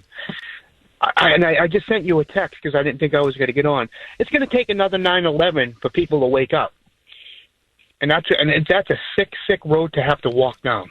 You know, and I feel like that's everything is upside down. Exactly what you just said. You know, and I have no other words for it. I put 17 years of my life, tore my whole family upside down on 9/11, and I stayed until 2014 after I came back. And what are we getting for it? Vets are sleeping in the street. It's sick. Well, Dominic, look, you're an honorable man. Never forget that. And you did the honorable thing. And your reward will be in heaven. I'm telling you. So please, I know it's hard. I know it's not pleasant, but don't give in. Don't despair. We're going to take our country back. I really want to stress this to you. Look, I'm sending all these numbers to President Trump. This is all going to Trump. It's going to Trump. It's going to J.D. Vance. It's going to, we're sending it off to Pam Bondi. We're sending it off to Tom Homan. We're sending it off to FBI Director Kash Patel. No. Maura Healey is going to pay for this. Make no mistake about it, Dominic. And I'm telling you that most people in Massachusetts do not know how bad it is. They don't. They don't know these numbers. If they were told these numbers, Dominic, I'm telling you, there'd be a political revolution. So, truth is the best disinfectant. Sunlight is the best disinfectant. Evil operates in the shadows. It can't operate in the open. So that's why the goal of this show is to expose and unmask. We are the disinfectant. We're the sunlight. So, Dominic, look, we've got the White House. We've got the Justice Department. We've got Congress. We've got the Supreme Court. We've got the majority now of the American people. The American people are you, Dominic. They're me. They're you. They're this country. Not in mass, but in the country. And so it's going to take some time, but we're going to take our country back. You see, Dominic, it's like the shutdown. They've overplayed their hand. Look, there's an Eastern European saying, I've said it many times, but it's true. Take, but not so much. In other words, yeah, politicians will be crooked and corrupt and they steal.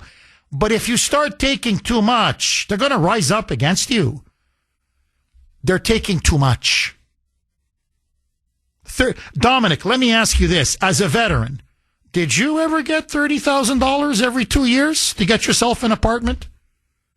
Did you ever get $4,000 EBT cash per month? Did you get $500 every month like clockwork to help with food? I don't know. Do you have free health care? Free cable? Do they pay your... Dominic, forget everything else. Do they pay your cable bill, my friend? Go. I never asked for anything because I work every day. I'm working today. And it basically, Jeff, if everybody just plays their hands right... Mike, really, on Veterans Day of all days, you couldn't give the guy an extra 15, 20 seconds. Dominic, can you please hang on? I would like for you to finish. Jeff Kuhner, Boston's Bulldozer. Again, a happy Veterans Day to all of our wonderful, really incredible vets. A big thank you from the Kuhner man. And I'd love to encourage as many vets to call in today as possible. Obviously, everyone is welcome, but the vets in particular, I want to hear from you. Let's go back to a veteran himself, Dominic, who says when he hears about all these welfare benefits being given to illegals, especially here in Massachusetts, and now combine that with this new Pew Research Center stunning bombshell report that we have now become the number one destination, the number one center for illegal aliens in the entire Northeast, surpassing even New York.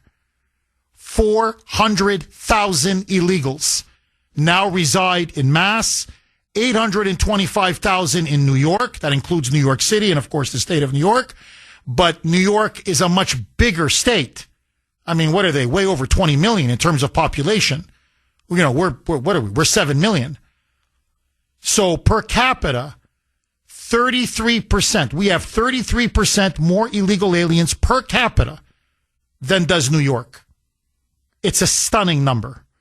And when you read what Healy is giving them, I mean, now you know why. I mean, if I was an illegal, as I said, it's either here or California. Where else would you go? You're crazy if you go anywhere else. So I want to go back to Dominic in Saugus. Dominic, I apologize. We had to cut you off because it was a hard break. Please pick up where you left off. Yeah, hey, Jeff, what I'm trying to say is, how is it sustainable? It's not going to work out. Communism, socialism, it doesn't work. It's just going to eat itself from within.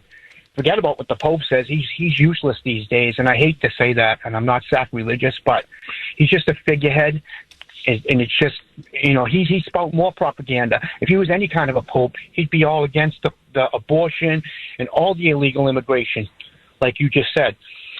But like I said, I never asked for anything. I'd give before I ever took. I wish people would start thinking like that, and then we could see a big turnaround. But thank God we have Trump, we have you, we have other, media heads. It'll all work out in the end. That's all we have to do is keep fighting. That's all I really have to say. Dominic, look, you're a noble man. I'm not saying that to, stroke your ego. I'm being honest.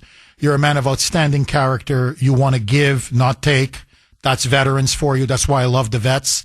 You put yourself on the line for our country. You live to serve our country. So you're a maker and not a taker. You're a producer. That's what you are. Okay. And you're the backbone of our country. Really. People like you're the backbone. I've got to ask you this, and I know you never want to take anything, but you're a veteran who served many, many years in our military, especially in the wake of 9/11. You answered the call. So I've just got to ask you, because this is what illegals are getting. Did you ever get any help with getting an apartment, paying your rent, your mortgage? Never mind 30,000. Did you get, I don't know, 5,000, 1,000? Dominic, did you ever get any help with housing? Not one red penny. $4,000 a month EBT cash. Okay, forget 4,000. Did they give you $100 and say, Dominic, go out and treat yourself to a steak dinner? They laughed in my face when I went to help. They laughed in my face. Seriously? Yeah, absolutely. Told me I made too much the year before, so you're on your own. So all I know how to do is work, Jeff, and that's the only way you can sustain life. You can't keep the hand out. It's going to run out. It's going to collapse. It's a house of cards. It's what it is. It's Dominic, a big house of cards. All kidding aside, do you watch TV at all? I don't know. You like to watch the Patriots or the Red Sox, or do you have cable or satellite TV? Yeah, I do. Yeah, but I don't watch sports anymore. I've given up on that. No, but whatever. Okay, whatever you watch, Dominic. It's a free country. You fought for it, buddy. You can watch whatever you want. You fought for it, my friend. Did they ever once call you up and say, hey, Dominic, you know what? Hey, this month, it's on us. It's not on you. Did they ever do that for you? I'm just curious. Never. I've never asked for anything, and I'll never ask for anything. I'm sorry, I can't do it. There's other people that really need it. And there's other veterans that are in worse shape than I'm ever. I'm not in bad shape, but there are veterans suffering, and they're being overlooked. And it's a sad, sad, sad situation that they put in illegal before a veteran. It's upside down. It's disgusting. It's disgusting. It's morally, it's a moral abomination. That's what it is. Dominic, again, thank you for your service. And Dominic, please call again. I don't know what you were nervous about, my friend. You're a great call. Please, so call again, my friend. Don't be a stranger. Sal in Boston. Thanks for holding, Sal, and welcome. Yeah, I grew up in Arlington. My father was a World War II veteran. He was in the Navy. And I go through the town now, and it's totally changed. I don't know if there's a lot of legals there, but there are a lot of left-wing liberals living in the town now. And those people are the ones who are ruining the country because they want all their ideas to help these people and to push their ideas on people like me and you, and it's crazy. Sal, why do you think, I just got to ask you, why do you think these left-wing moonbats, seriously, will put foreigners, many of them criminals, illegals, invaders? They came into our country, they broke into our country, they're invaders. Why would they put them above not just American citizens, but they'll even put them above our vets? Living with them, I guess you speak to some of them. What's in their mind? What drives people like this? Why would they do that? I think it's the propaganda that they're watching on the TV. They watch the left-wing outlets, and I think it's pushed through that way. But I think it's the politicians obviously want the votes. That's one thing. But I think the people who are up for this stuff are just up for the cause, and they see all this propaganda on TV, and they buy into it. I got to say, the Dems propaganda machine is still very powerful and very influential. I think you really put your finger on something, Sal. Okay. I got a text, and I just want to run this by all of you. I never thought of it this way. But, by the way, happy Veterans Day. Please, I want to say that every segment. So please, I want to thank all of our great vets. So please forgive me. I forgot to say that coming back in, but this is truly your day, and I want to honor all of you. And again, thank you for your incredible service. Jeff Kuhner, Boston's Bulldozer, 8:33 now on the great WRKO. So I got this really fascinating text, and let me just run it by you.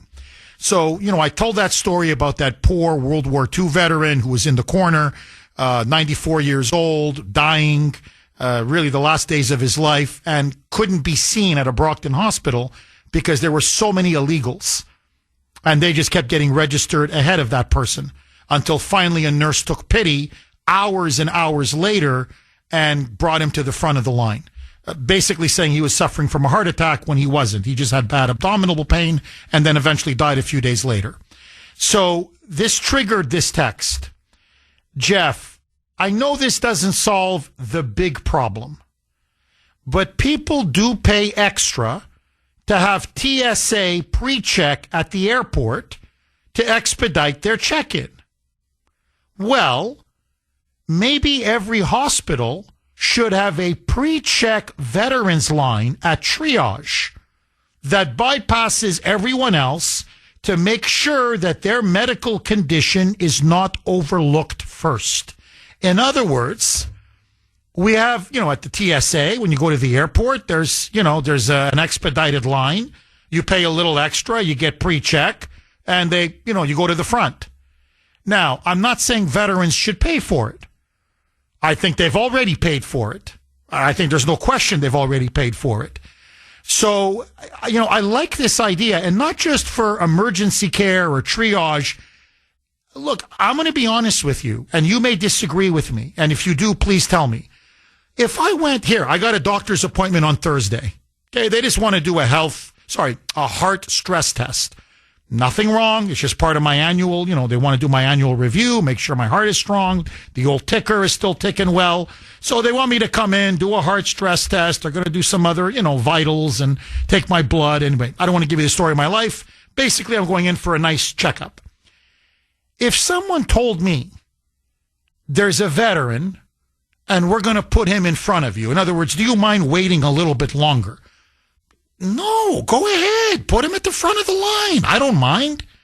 Really, honestly, I wouldn't mind if they said, we have a kind of a veterans pre-check-in, and we expedite them. If they served our country, they go to the line first. If your appointment is close to theirs and they arrive before you, we're going to put them in before you. Is that okay? Do you mind, in other words, being slightly inconvenienced to make sure that the veterans, when they come in, they get treated first? Honestly, go ahead. Great. Okay, well, I got to wait another 10, 15, 20 minutes, whatever it is. I don't care. I don't know. What do you think of that idea? In other words, it's not going to solve everything. It's not a silver bullet, but at least it'll rectify a little something that our veterans have to endure. Because to me, nothing makes my blood boil more than to hear that illegals are getting treated at hospitals and emergency rooms before our veterans. I mean, that to me is beyond sickening. 617-266-6868. Agree, disagree. Okay, now, I also want to read this. By the way, you can text the Kuhner Man. It's 70470, 70470. This is a message that I got on Messenger from Jack. Jeff, liberals always say how we pushed Native Americans off their land, but they have no problem with foreigners pushing us off our land. Genius. Genius. And to me, that's what they call checkmate. That's game, set, and match. You see, they cry for Native Americans, but they don't cry for us. And that's why I've always said this. Liberalism is anti-Americanism at its core. A liberal is a self-hating American. They hate us for having come to the New World, and now they want to dispossess us and displace us from our own country. And that's ultimately the great replacement. Get rid of Native Americans or native-born Americans, doesn't matter what your color of your skin is, and replace them with a submissive, servile, dependent, third-world population that has no allegiance to America, no connection to our history or traditions, no love for our Constitution or even understanding of our Constitution and Bill of Rights, but they will do whatever the Democratic Party tells them to do because the Democratic Party feeds them, clothes them, houses them, and literally controls them. It's slavery through the back door. It's a modern form of slavery. And just like the Democrats were the party of slave labor, they're now the party of cheap labor. But ultimately, it's the same. And just they wanted to destroy the country to protect it the first time. They're willing now to destroy the country to protect it a second time. Eddie in Charlestown, agree, disagree? Eddie, thanks for holding and welcome. Good morning, Jeff. Hi, Eddie. I just want to make a point. A few years ago, in Medford, Massachusetts, the Moonbat liberal mayor tried to take away veterans' preference for hiring throughout the city. And I, being a veteran, I tried to band together with the local VFW and American Legion. I formed my own organization called Veterans Benefits Matters. And I fought a nail and tooth because she was trying to push the DEI diversity and try to bump over veterans on the list for hiring for police, fire, DPW, whatever civil service there was. Now, I fought her on that, and she went to the local organizations and bullied them, which was all right because I anticipated her move like that. But I went to other communities, and I got over 200 to 300 veterans and their families to hold a, quote, Jeff Kuhner rally outside Medford City Hall. And I wasn't happy with 200 or 300 people. I was happy that they came out, but I wanted more.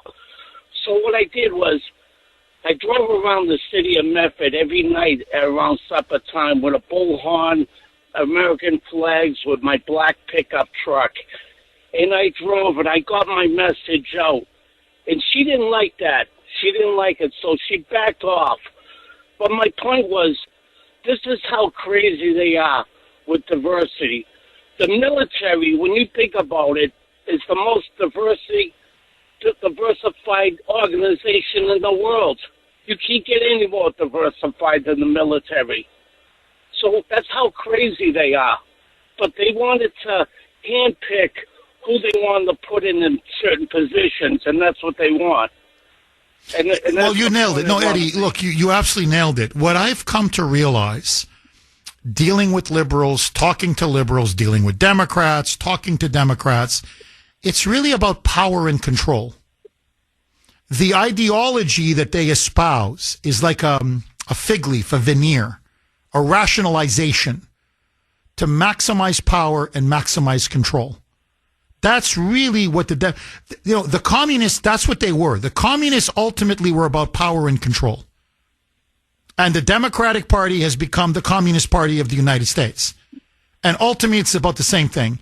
It's about power and control. Because you're completely right. The one institution, whatever you can say about the military, and I love the military, but the last place that needs DEI is the military. You're completely right. I mean, just literally look at any, go to any veteran celebration or just look at any, just look at our troops. Go to any military parade. White, black, brown, Asian, male, female, young, old, gay, straight, Christian, non-Christian, Jewish. I mean, you name it. Every religion, every race, every gender, every creed, every sexual orientation. You don't get more diverse. You can't get more diverse than the American military. 617-266-6868 is the number. Okay, a very special Kuhner report on a very special day. It is Veterans Day, and I want to thank all of our incredible vets, disabled vets, non-disabled vets, I don't care. World War II vets, Korean vets, Vietnam War vets, Afghanistan, Iraq War vets, all of you. Whether you served in battle or didn't serve in combat, I want to thank you again for your incredible service from the bottom of my heart. I would not be here behind this microphone. I know I say it all the time, but it's true. If it wasn't for you. The freedoms and liberties that we have today are we only have them, are guaranteed. We have them because of you. Without you, we wouldn't have them. And that is a debt that no one can repay. 617-266-6868 is the number. Now, I talked about how Massachusetts has now become really the California of the East Coast. We have now surpassed New York. We are the number one destination for illegal aliens. I laid out how much we spend on housing for illegals, food, cash, literally cash, direct cash, free health care, mass health, free education, free heating, free utility, even free cable. Okay, you can't make this up. Now, listen to this. This is someone sent me this. I don't know the person who has sent me this, but this is what's happening now in Worcester. Okay, so this is now apparently what many of you are saying, Jeff, you got to look at what's happening in Worcester. It's not just in Boston. Look at Worcester, Massachusetts. So here is what someone wrote. In Worcester, Massachusetts, where I live, it is the second largest city in New England. We have a population of a little over 200,000. There are 400,000 illegal aliens living in Massachusetts, twice the population of Worcester. Every illegal alien family in Massachusetts that is in the shelter program is costing taxpayers billions of dollars. Now, just listen to the specific breakdown. If this doesn't get your blood boiling, honest to God, nothing will. Here it is.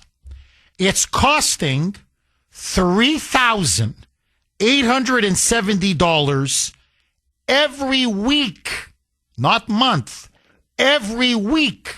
$3,870 per illegal alien family, which is $15,480 monthly for every illegal alien family, which is, here it comes, $185,760 every year, yearly, for each illegal alien family. Okay, let's not quibble. $186,000 a year, okay? It's $185,760. Let's just round it up, $240, okay? $186,000 a year for each illegal alien family. How is any of this even right?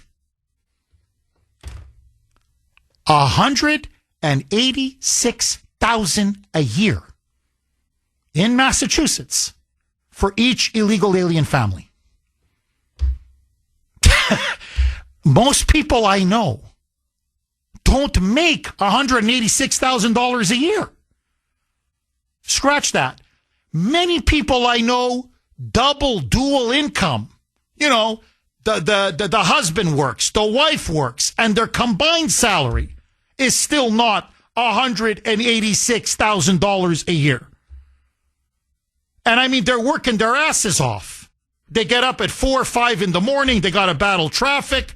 They work, like dogs all day. Then they rush back, battle traffic again. They got to make dinner, pick up the kids, do their homework, and wash, rinse, repeat. Same thing the next day, and the next day, and the next day, and the next day. And most of their taxes are going to fund and feed this. They're literally paying for this.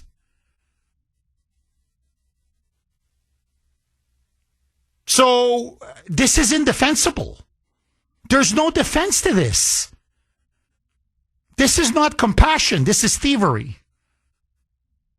This is not, being inclusive and compassionate and diversity. And no, these are parasites and leeches who are exploiting and frankly abusing the taxpayers of Massachusetts and of the country. Now, I'm sorry. I know many Republicans in this state listen to this show. I'm sorry. With these numbers now, with the way they've so overplayed their hand, Maura Healey, Michelle Wu, the Democrats in this state, frankly, look, I'm sure the numbers in New York, Illinois, California, Oregon, they're very similar to this. We're just now becoming, again, it's a race between us and California. So I don't want to say we're numero uno. Because in some things we're number one, and in some things we're number two. And California is number one in some things, and we're number two. So I don't know. On housing, they may give a little more. On EBT, we give a little more. Okay, so it's always between us and them. It's like a race. Who can give more to the illegals? Who's crazier? The Mass Moonbats or the California Moonbats? With Illinois and New York right on our heels. This is indefensible. If the Republicans cannot beat Maura Healey in this election that's coming up next year, guys, I'm serious. Disband the party. You're useless. You're useless. If Amy Carnevale can't raise money for this, if Amy Carnevale can't run candidates in every district, if the Republican Party can't unite and put together an effective, I'm talking ruthless, laser-focused campaign on inflation, on affordability, on cost of living, and my God, on what we're giving away to illegals. then throw in the towel. I'm serious. Throw in the towel. I'm going to push for a third party. I swear to God. I swear to God. We'll call it the Patriot Party, the America First Party. We'll come up with a name. The name doesn't matter. Then it's time to wipe the Republican Party in Massachusetts off the map. Because then it's literally irredeemably corrupt. Irredeemably corrupt. This is not an election. This is a layup. It's a blue state, Jeff. I don't care. It's a Democrat stronghold, Jeff. I don't care. $186,000 a year for every illegal alien family? This is not compassion. This is suicide. I'm sorry, but we're suckers. I mean, this is stupid. This is stupid. Independents will not vote for this. Conservatives, Republicans, I'm telling you, working middle class people, they will not vote for this. Many moderate conservative Democrats will not vote for this. They're just not aware it's this bad.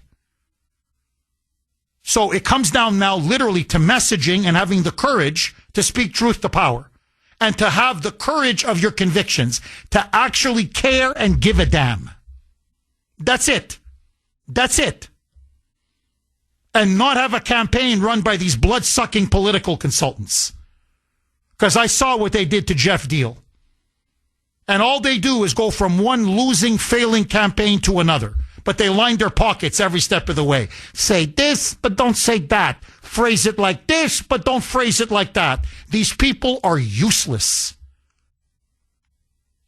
Run a campaign from the heart on 3-4 issues.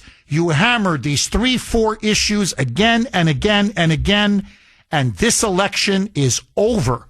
Good night, Irene. 617-266-6868. Rick in Cambridge. Thanks for holding, Rick, and welcome. Good morning, Jeff. Hi, Rick. I just want to, I'm going to put it out there and tell you, the truth, the whole truth, and nothing but the truth. I am a homeless veteran, okay? And I'm just at the point where I went to every possible agency that I could possibly go to, and basically the door was slammed in my face because they looked at me and they said, this guy can, I'm imagining, what they would thought, he can walk, he can talk, he's got half a brain there. But what they didn't see was the hidden wounds. I have PTSD, severe anxiety, a mood disorder, hypervigilance, and that's the biggie, hypervigilance. I'm constantly aware of my surroundings. And thank God for you and the other guys, that whole DAB thing the other day. I got to get my little bum up there and seek the benefits that I'm entitled to. I have an honorable discharge. I was on a ship in the United States Navy. I used to load we had a 16-inch gun, and I'd load it, and every 30 seconds, boom, boom, boom. And I'm like, holy cow. But years later, I'll be, I'm no angel, but I'll be walking down the street, and like a lot of veterans, back a while back, there was 20 veterans a day committing suicide, if you recall. And I was, it's like, holy cow. So I went, and the only information that was accurate that I could possibly was from other veterans, because certain people or certain, I'm not condemning anybody, but they just didn't have the answers for me, And I'm no angel or anything. I had a couple scrapes with the law here and there. And then there was the Corey check and this and that. And then it got to the point where I'm from Cambridge. And the average rent is like $2,900 for a room. A studio, as they call it. But anyway, the point I'm trying to make is thank God for you and all the people behind you, the people of the DAV. If there's help, I know where to go now. At some point in time, Rick, I thought it was like a big. Rick, I'm sorry, I don't mean to cut you off, but I got to ask you this because I'm afraid I'm going to lose you. First of all, I want to thank you for your service, and I want you to know that I'll never forget what you've done for our country. And may God bless you, and may God watch over you, and may God guide you. I want to ask you this, Rick. Are you sleeping on the streets now, or do you have temporary housing?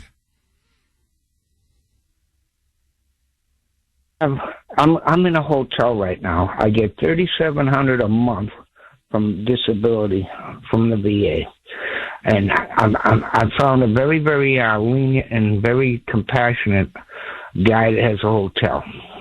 So temporarily, if I'm paying $100 a night, and I get $3,700, that leaves me $700 to live on.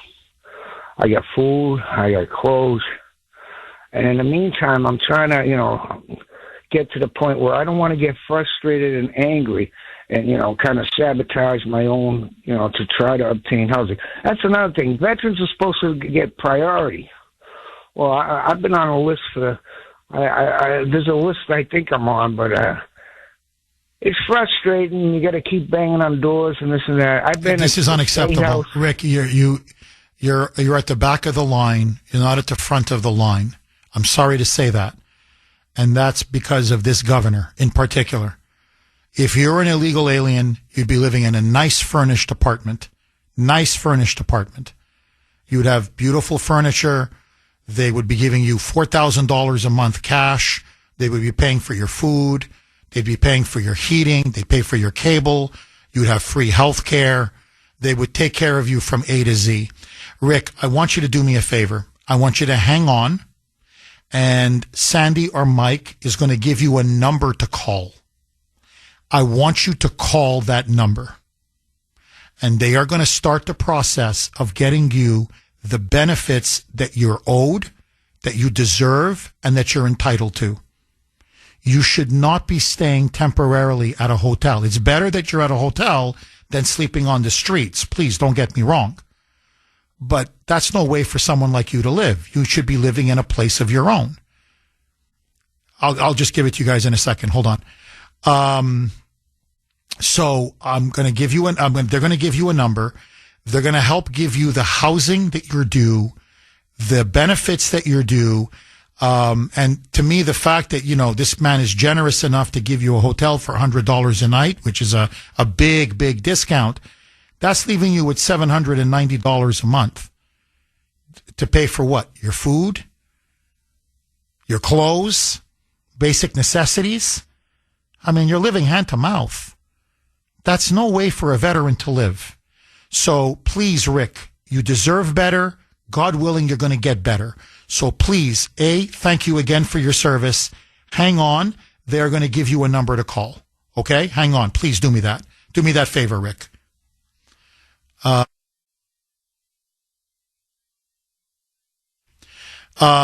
Okay. Dan in New Hampshire. Thanks for holding, Dan, and welcome. Thank you, Jeff. Thank you, Jeff. I want to say God bless all the veterans. Go ahead, Dan. Yeah, God bless the veterans, and my son, who's actually, as of August, has become a veteran. He's retired officially. So, my heart goes out to all the guys that give themselves. I see and hear what he says, and, it's terrible what they have to go through.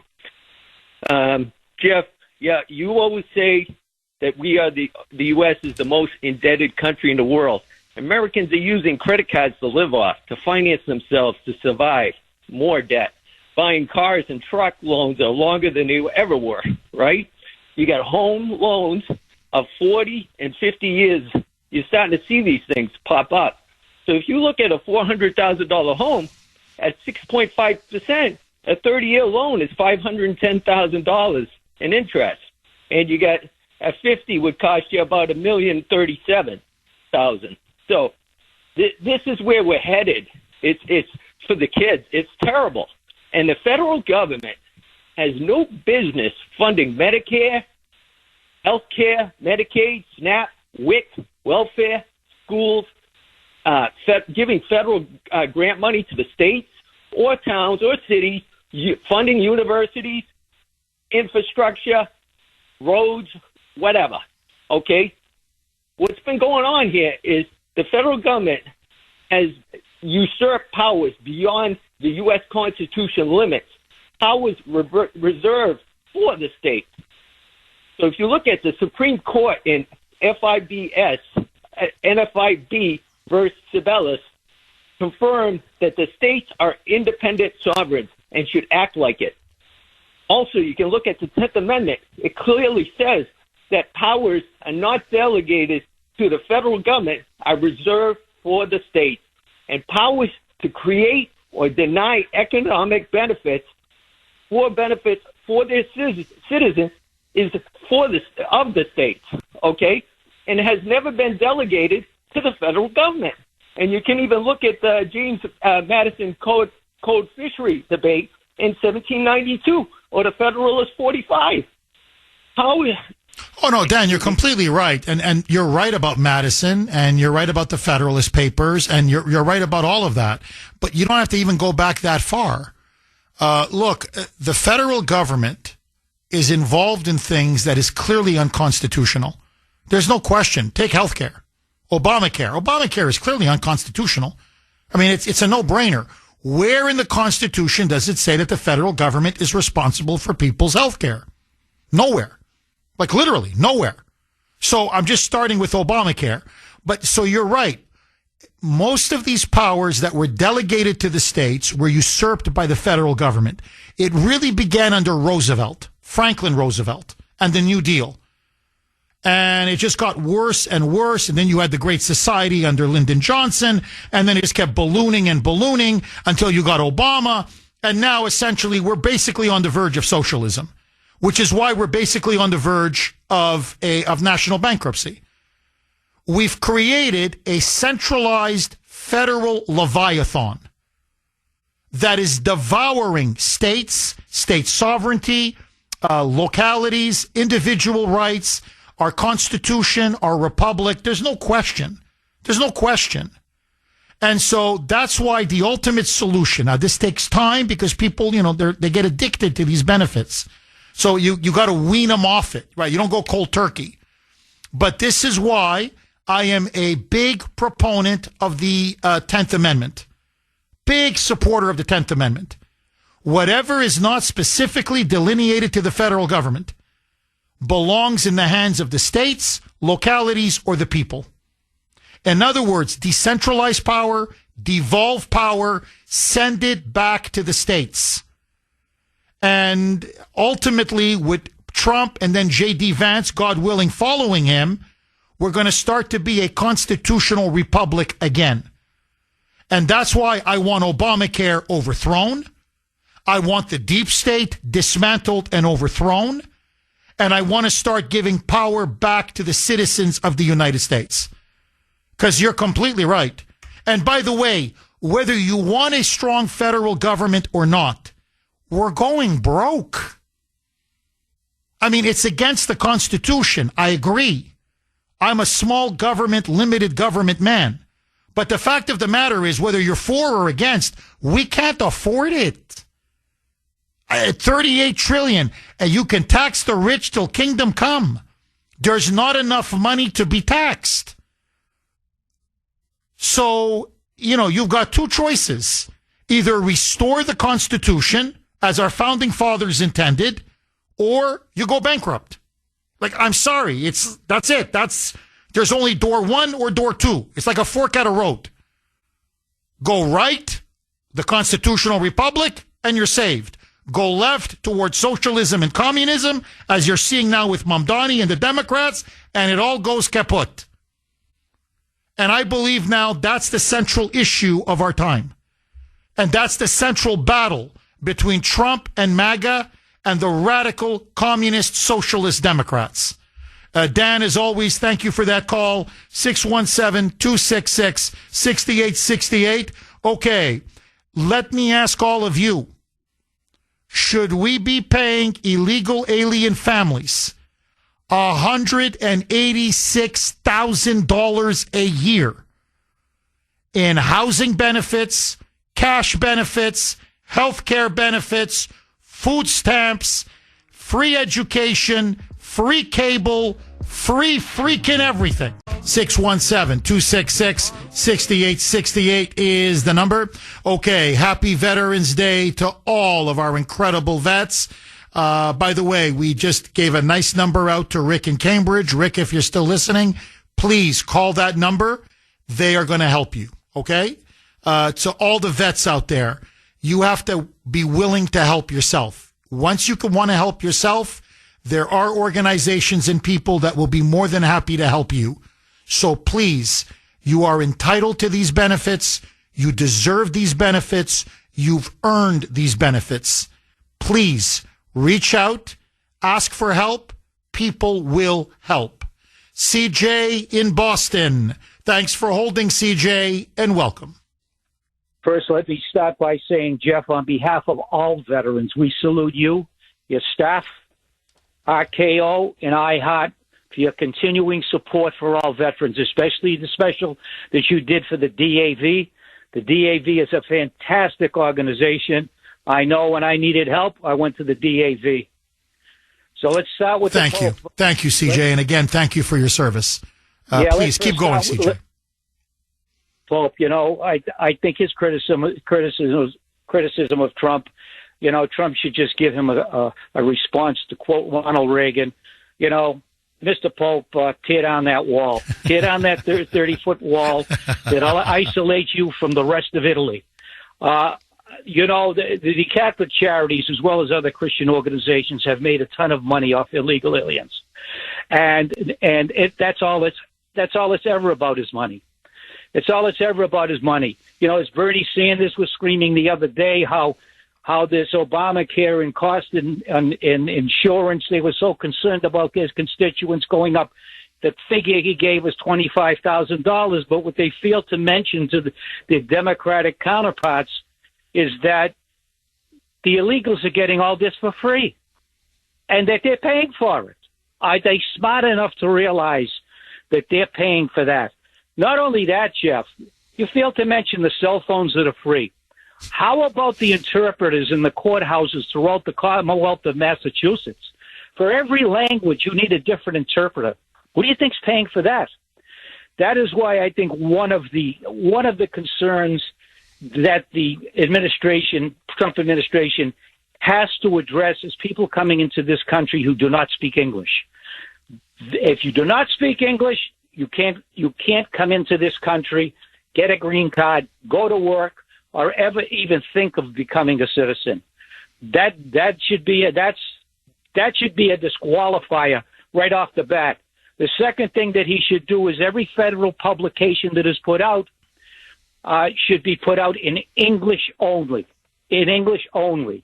What's happening now is they're watering down our major cities in our country to cowtail to people who do not even think about assimilating and becoming United States citizens and appreciating what we have in this country.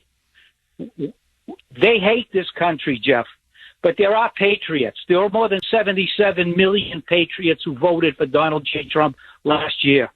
That's because they realized that he was the only hope that this country had for survival, was to elect him president of the United States. And look what he's done. They scream on tariffs, 200.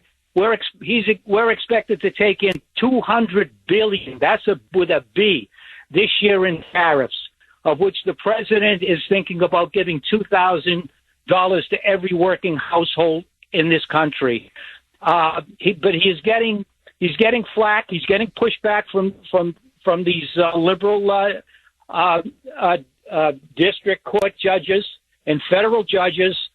And I believe that there was an announcement made that they're going to try to impeach these judges. And that is a good thing, because I think once they're impeached and the charges are brought against them for impeding federal law, then I think they can be pulled off the bench until their cases are resolved. So just let me say, Jeff, on this Veterans Day, I'd like to wish all my fellow veterans the best. We try to get together on Veterans Day.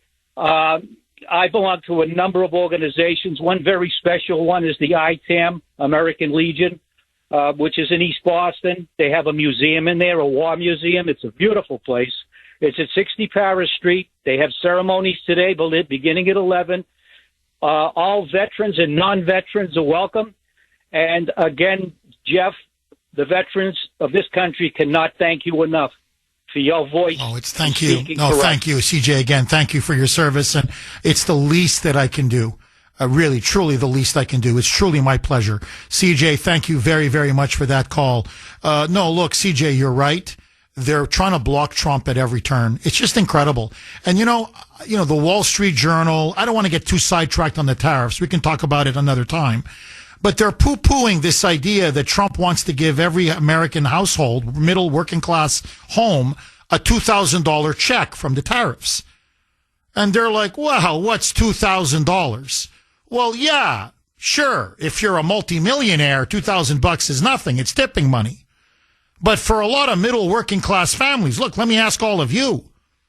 As I like to say, treat me like an illegal.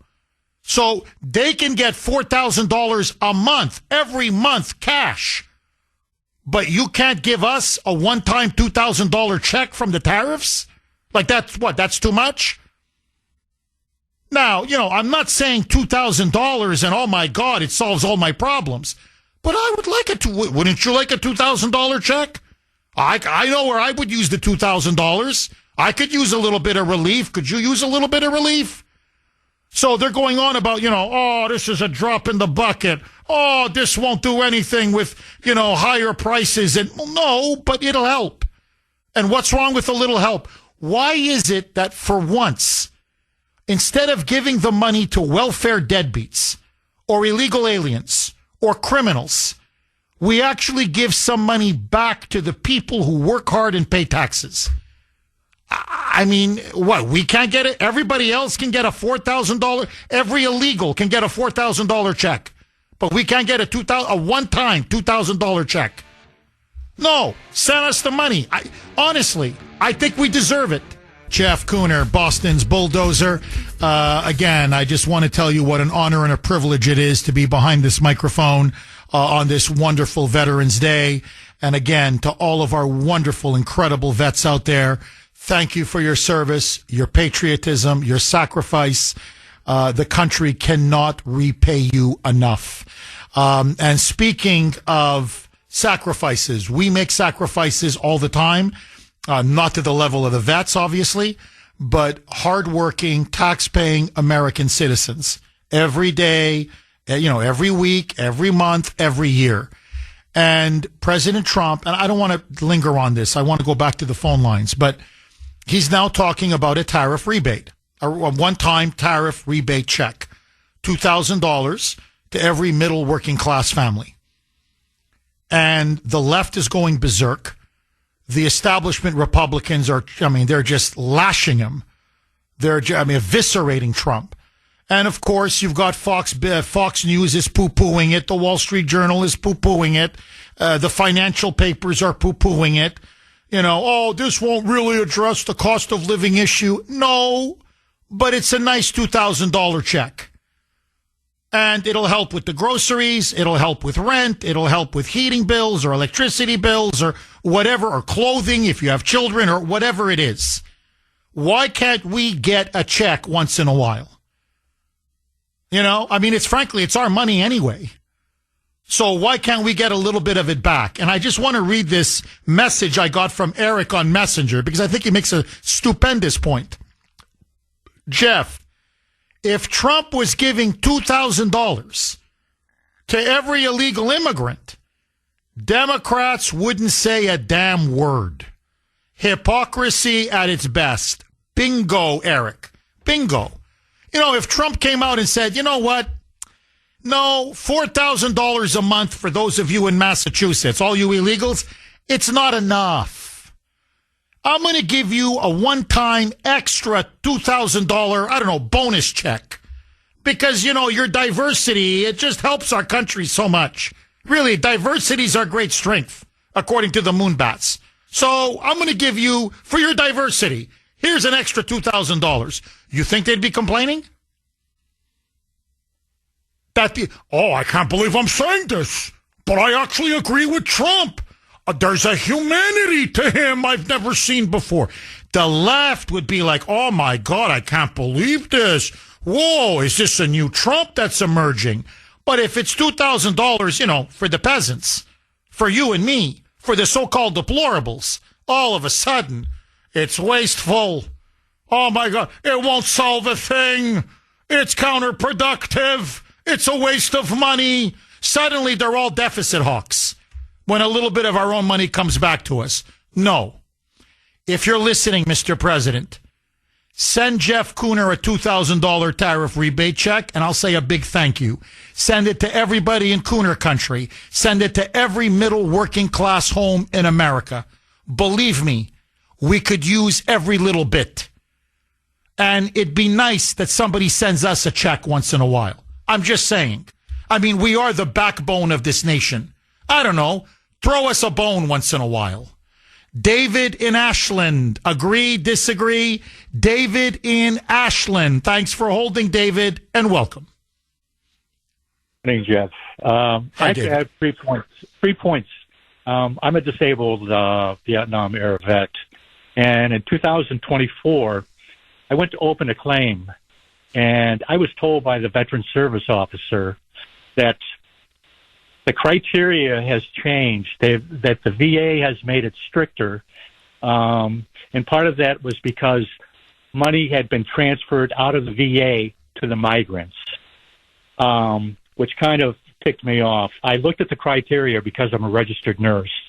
The criteria for blood pressure now was like blood pressure had to be like 180 or 200 systolic in order to get like I think it was like 40% disability. The other thing is, my other point is, why does the governor appoint the Secretary General and the Deputy Secretary in Massachusetts? I don't understand why the president wouldn't do that, or the federal government. And then my third point, I hate to burst your bubble. I agree with CJ regarding phones and interpreters, but I can tell you, I know so many illegals that work under the table. I know someone that got picked up and by ICE, taken to New York, and a significant other was going to the contractor that he was working for to collect a $32,000 check. I know someone that worked for Lyft that was in Boston last weekend, just for the night, made $3,000. They're all illegals. They're working under the table. So 186 is lowballing what a lot of these individuals are making. Incredible. Well, David, I mean, that's a very good point. I mean, that's one of the things I just at my grocery store. I mean, it's, at my local grocery store, you see them in these brand new pickup trucks. They're all illegals. Brand new pickup trucks, Jeeps, SUVs. These are $50,000, $60,000, $70,000 vehicles. And I see them loading up their carts. Usually it's 2 carts. And it's either they pay with food stamps or EBT. And it's because they're all working under the table. Many in construction, but whatever. They're working in restaurants or in landscaping or whatever. So they collect all these welfare benefits. And on top of that, they're working under the table. And they're making good money. And it's all tax-free. So you're completely right, David. And look, that story that you said about the VA, this is what I mean when I say these migrants are robbing us blind. You served in Vietnam. You're a disabled veteran. You're owed that money. You're entitled to that money. You deserve that help. So what, now they're going to raise blood pressure to what, 200, 220? Like, what do they want? Your head to explode? Like, really? No, my blood pressure is so high. My head is about to literally just blow. Is that okay now? Will you actually help me out? David, I'm not trying to pour gasoline on the fire. I'm just trying to highlight what to me is it's disgraceful. I'm sorry, it's evil. It's wrong. How is it that an illegal alien, his family or her family, can be getting minimum $186,000 a year and have their entire health care coverage paid for? And a guy like you, who served our country in Vietnam and is disabled, you can't even get basic blood pressure, help with your blood pressure. It's just so wrong. In other words, literally, if you went to, if you went to Maura Healey and said, to the Massachusetts government, "Hi, I'm David. I come from Vietnam. I didn't fight in Vietnam. I come from Vietnam, and I'm illegally here from Vietnam." They would treat you 1,000 times better than David from Ashland, who fought for our country in Vietnam. The world is upside down. We're living in the twilight zone. And it's unacceptable. It's just, I'm sorry. It's just some things in life are unacceptable. This is it. David, final word to you. Well, at this point, I am in a post-traumatic stress program. And again, I'm filing, I filed a claim, but it's also, I'm a nurse, so I know the criteria. I know the medical lingo because I had to take care of patients and I was a case manager and I dealt with the food stamps and everything else. And, the seniors are being left out. And what happens is that the deep state is basically just saying, well, it's, you're hurting the elderly. Well, yeah, you've been hurting them right along, and all it is what they want to give the money to the migrants. And, I just hate it. Because it's wrong. It's so wrong. And it's a betrayal. It's a betrayal of you. It's a betrayal of our veterans. It's a betrayal of our senior citizens. It's a betrayal of the taxpayers. It's a betrayal of all Americans. And that's why you feel that punch in the gut. Because that's how we all feel. David, I want to thank you again for your service, your bravery, your patriotism. And look, we got to take our state back. We're going to have to take it back. And I'm going to do everything in my power to do that. So under a new administration, which is going to be pro-veteran, pro-military, pro-taxpayer, pro-American, happy Veterans Day to all of our incredible vets from the Kuhner Man. 617-266-6868 is the number. Julie in Quincy. Thanks for holding, Julie, and welcome. Hello, Julie. All right, let's see if we can reconnect with Julie. Caroline in New Hampshire. Thanks for holding, Caroline, and welcome. Hi, thank you for taking my call, Jeff. My pleasure, Caroline. Yeah, I love your show. It's amazing today. Thank you. You're welcome. My dad was a World War II veteran, and when I heard you speaking this morning about that World War II veteran in England and how he felt, it really brought me back to how my dad, he died in 1987, but I really feel that in his eyes I could see a person that also wondered why did he go through what he went through. He was born in 1923, so he went through the Depression as well, and he lived in Cambridge, Mass, right near Mount Auburn Cemetery, and that was the slums back then. And now it's multi-million-dollar homes. I actually went back to the old house where I used to live. I saw the outside, and it's amazing. But at any rate, then World War II came along, and he went in the Navy, and they shipped him off to Tarawa. And he was there the second day. It was a 3-day battle. And, he had it pretty bad. I think I didn't know. He never talked about it till after he died. I was only 19 when he died. And he was a radio man. So he was in a foxhole on the island for 2 days. And then he had burial duty, and it was just horrific. He had to bury parts of people. By the grace of God, they are bringing people back now and burying them in Arlington Cemetery and giving them their, righteous burial. But anyways, then he had severe PTSD, and he went back to Hawaii, and he was there in a hospital for a year. And, again, I didn't know anything about it. He never mentioned anything. But growing up, sorry, this is just a little emotional, but he was a broken man. He had a lot of kids. And when I was the last one, the PTSD came back. And he had a lot of anxiety, depression, but it wasn't just because of that. I think that, he definitely had bad memories, but I think that he was wondering, because there were comments that he made. I didn't get along with him from the age of 11 on because he had difficulties, and so did I. And I took on his anxiety and depression, not knowing, and I later sent away for his records.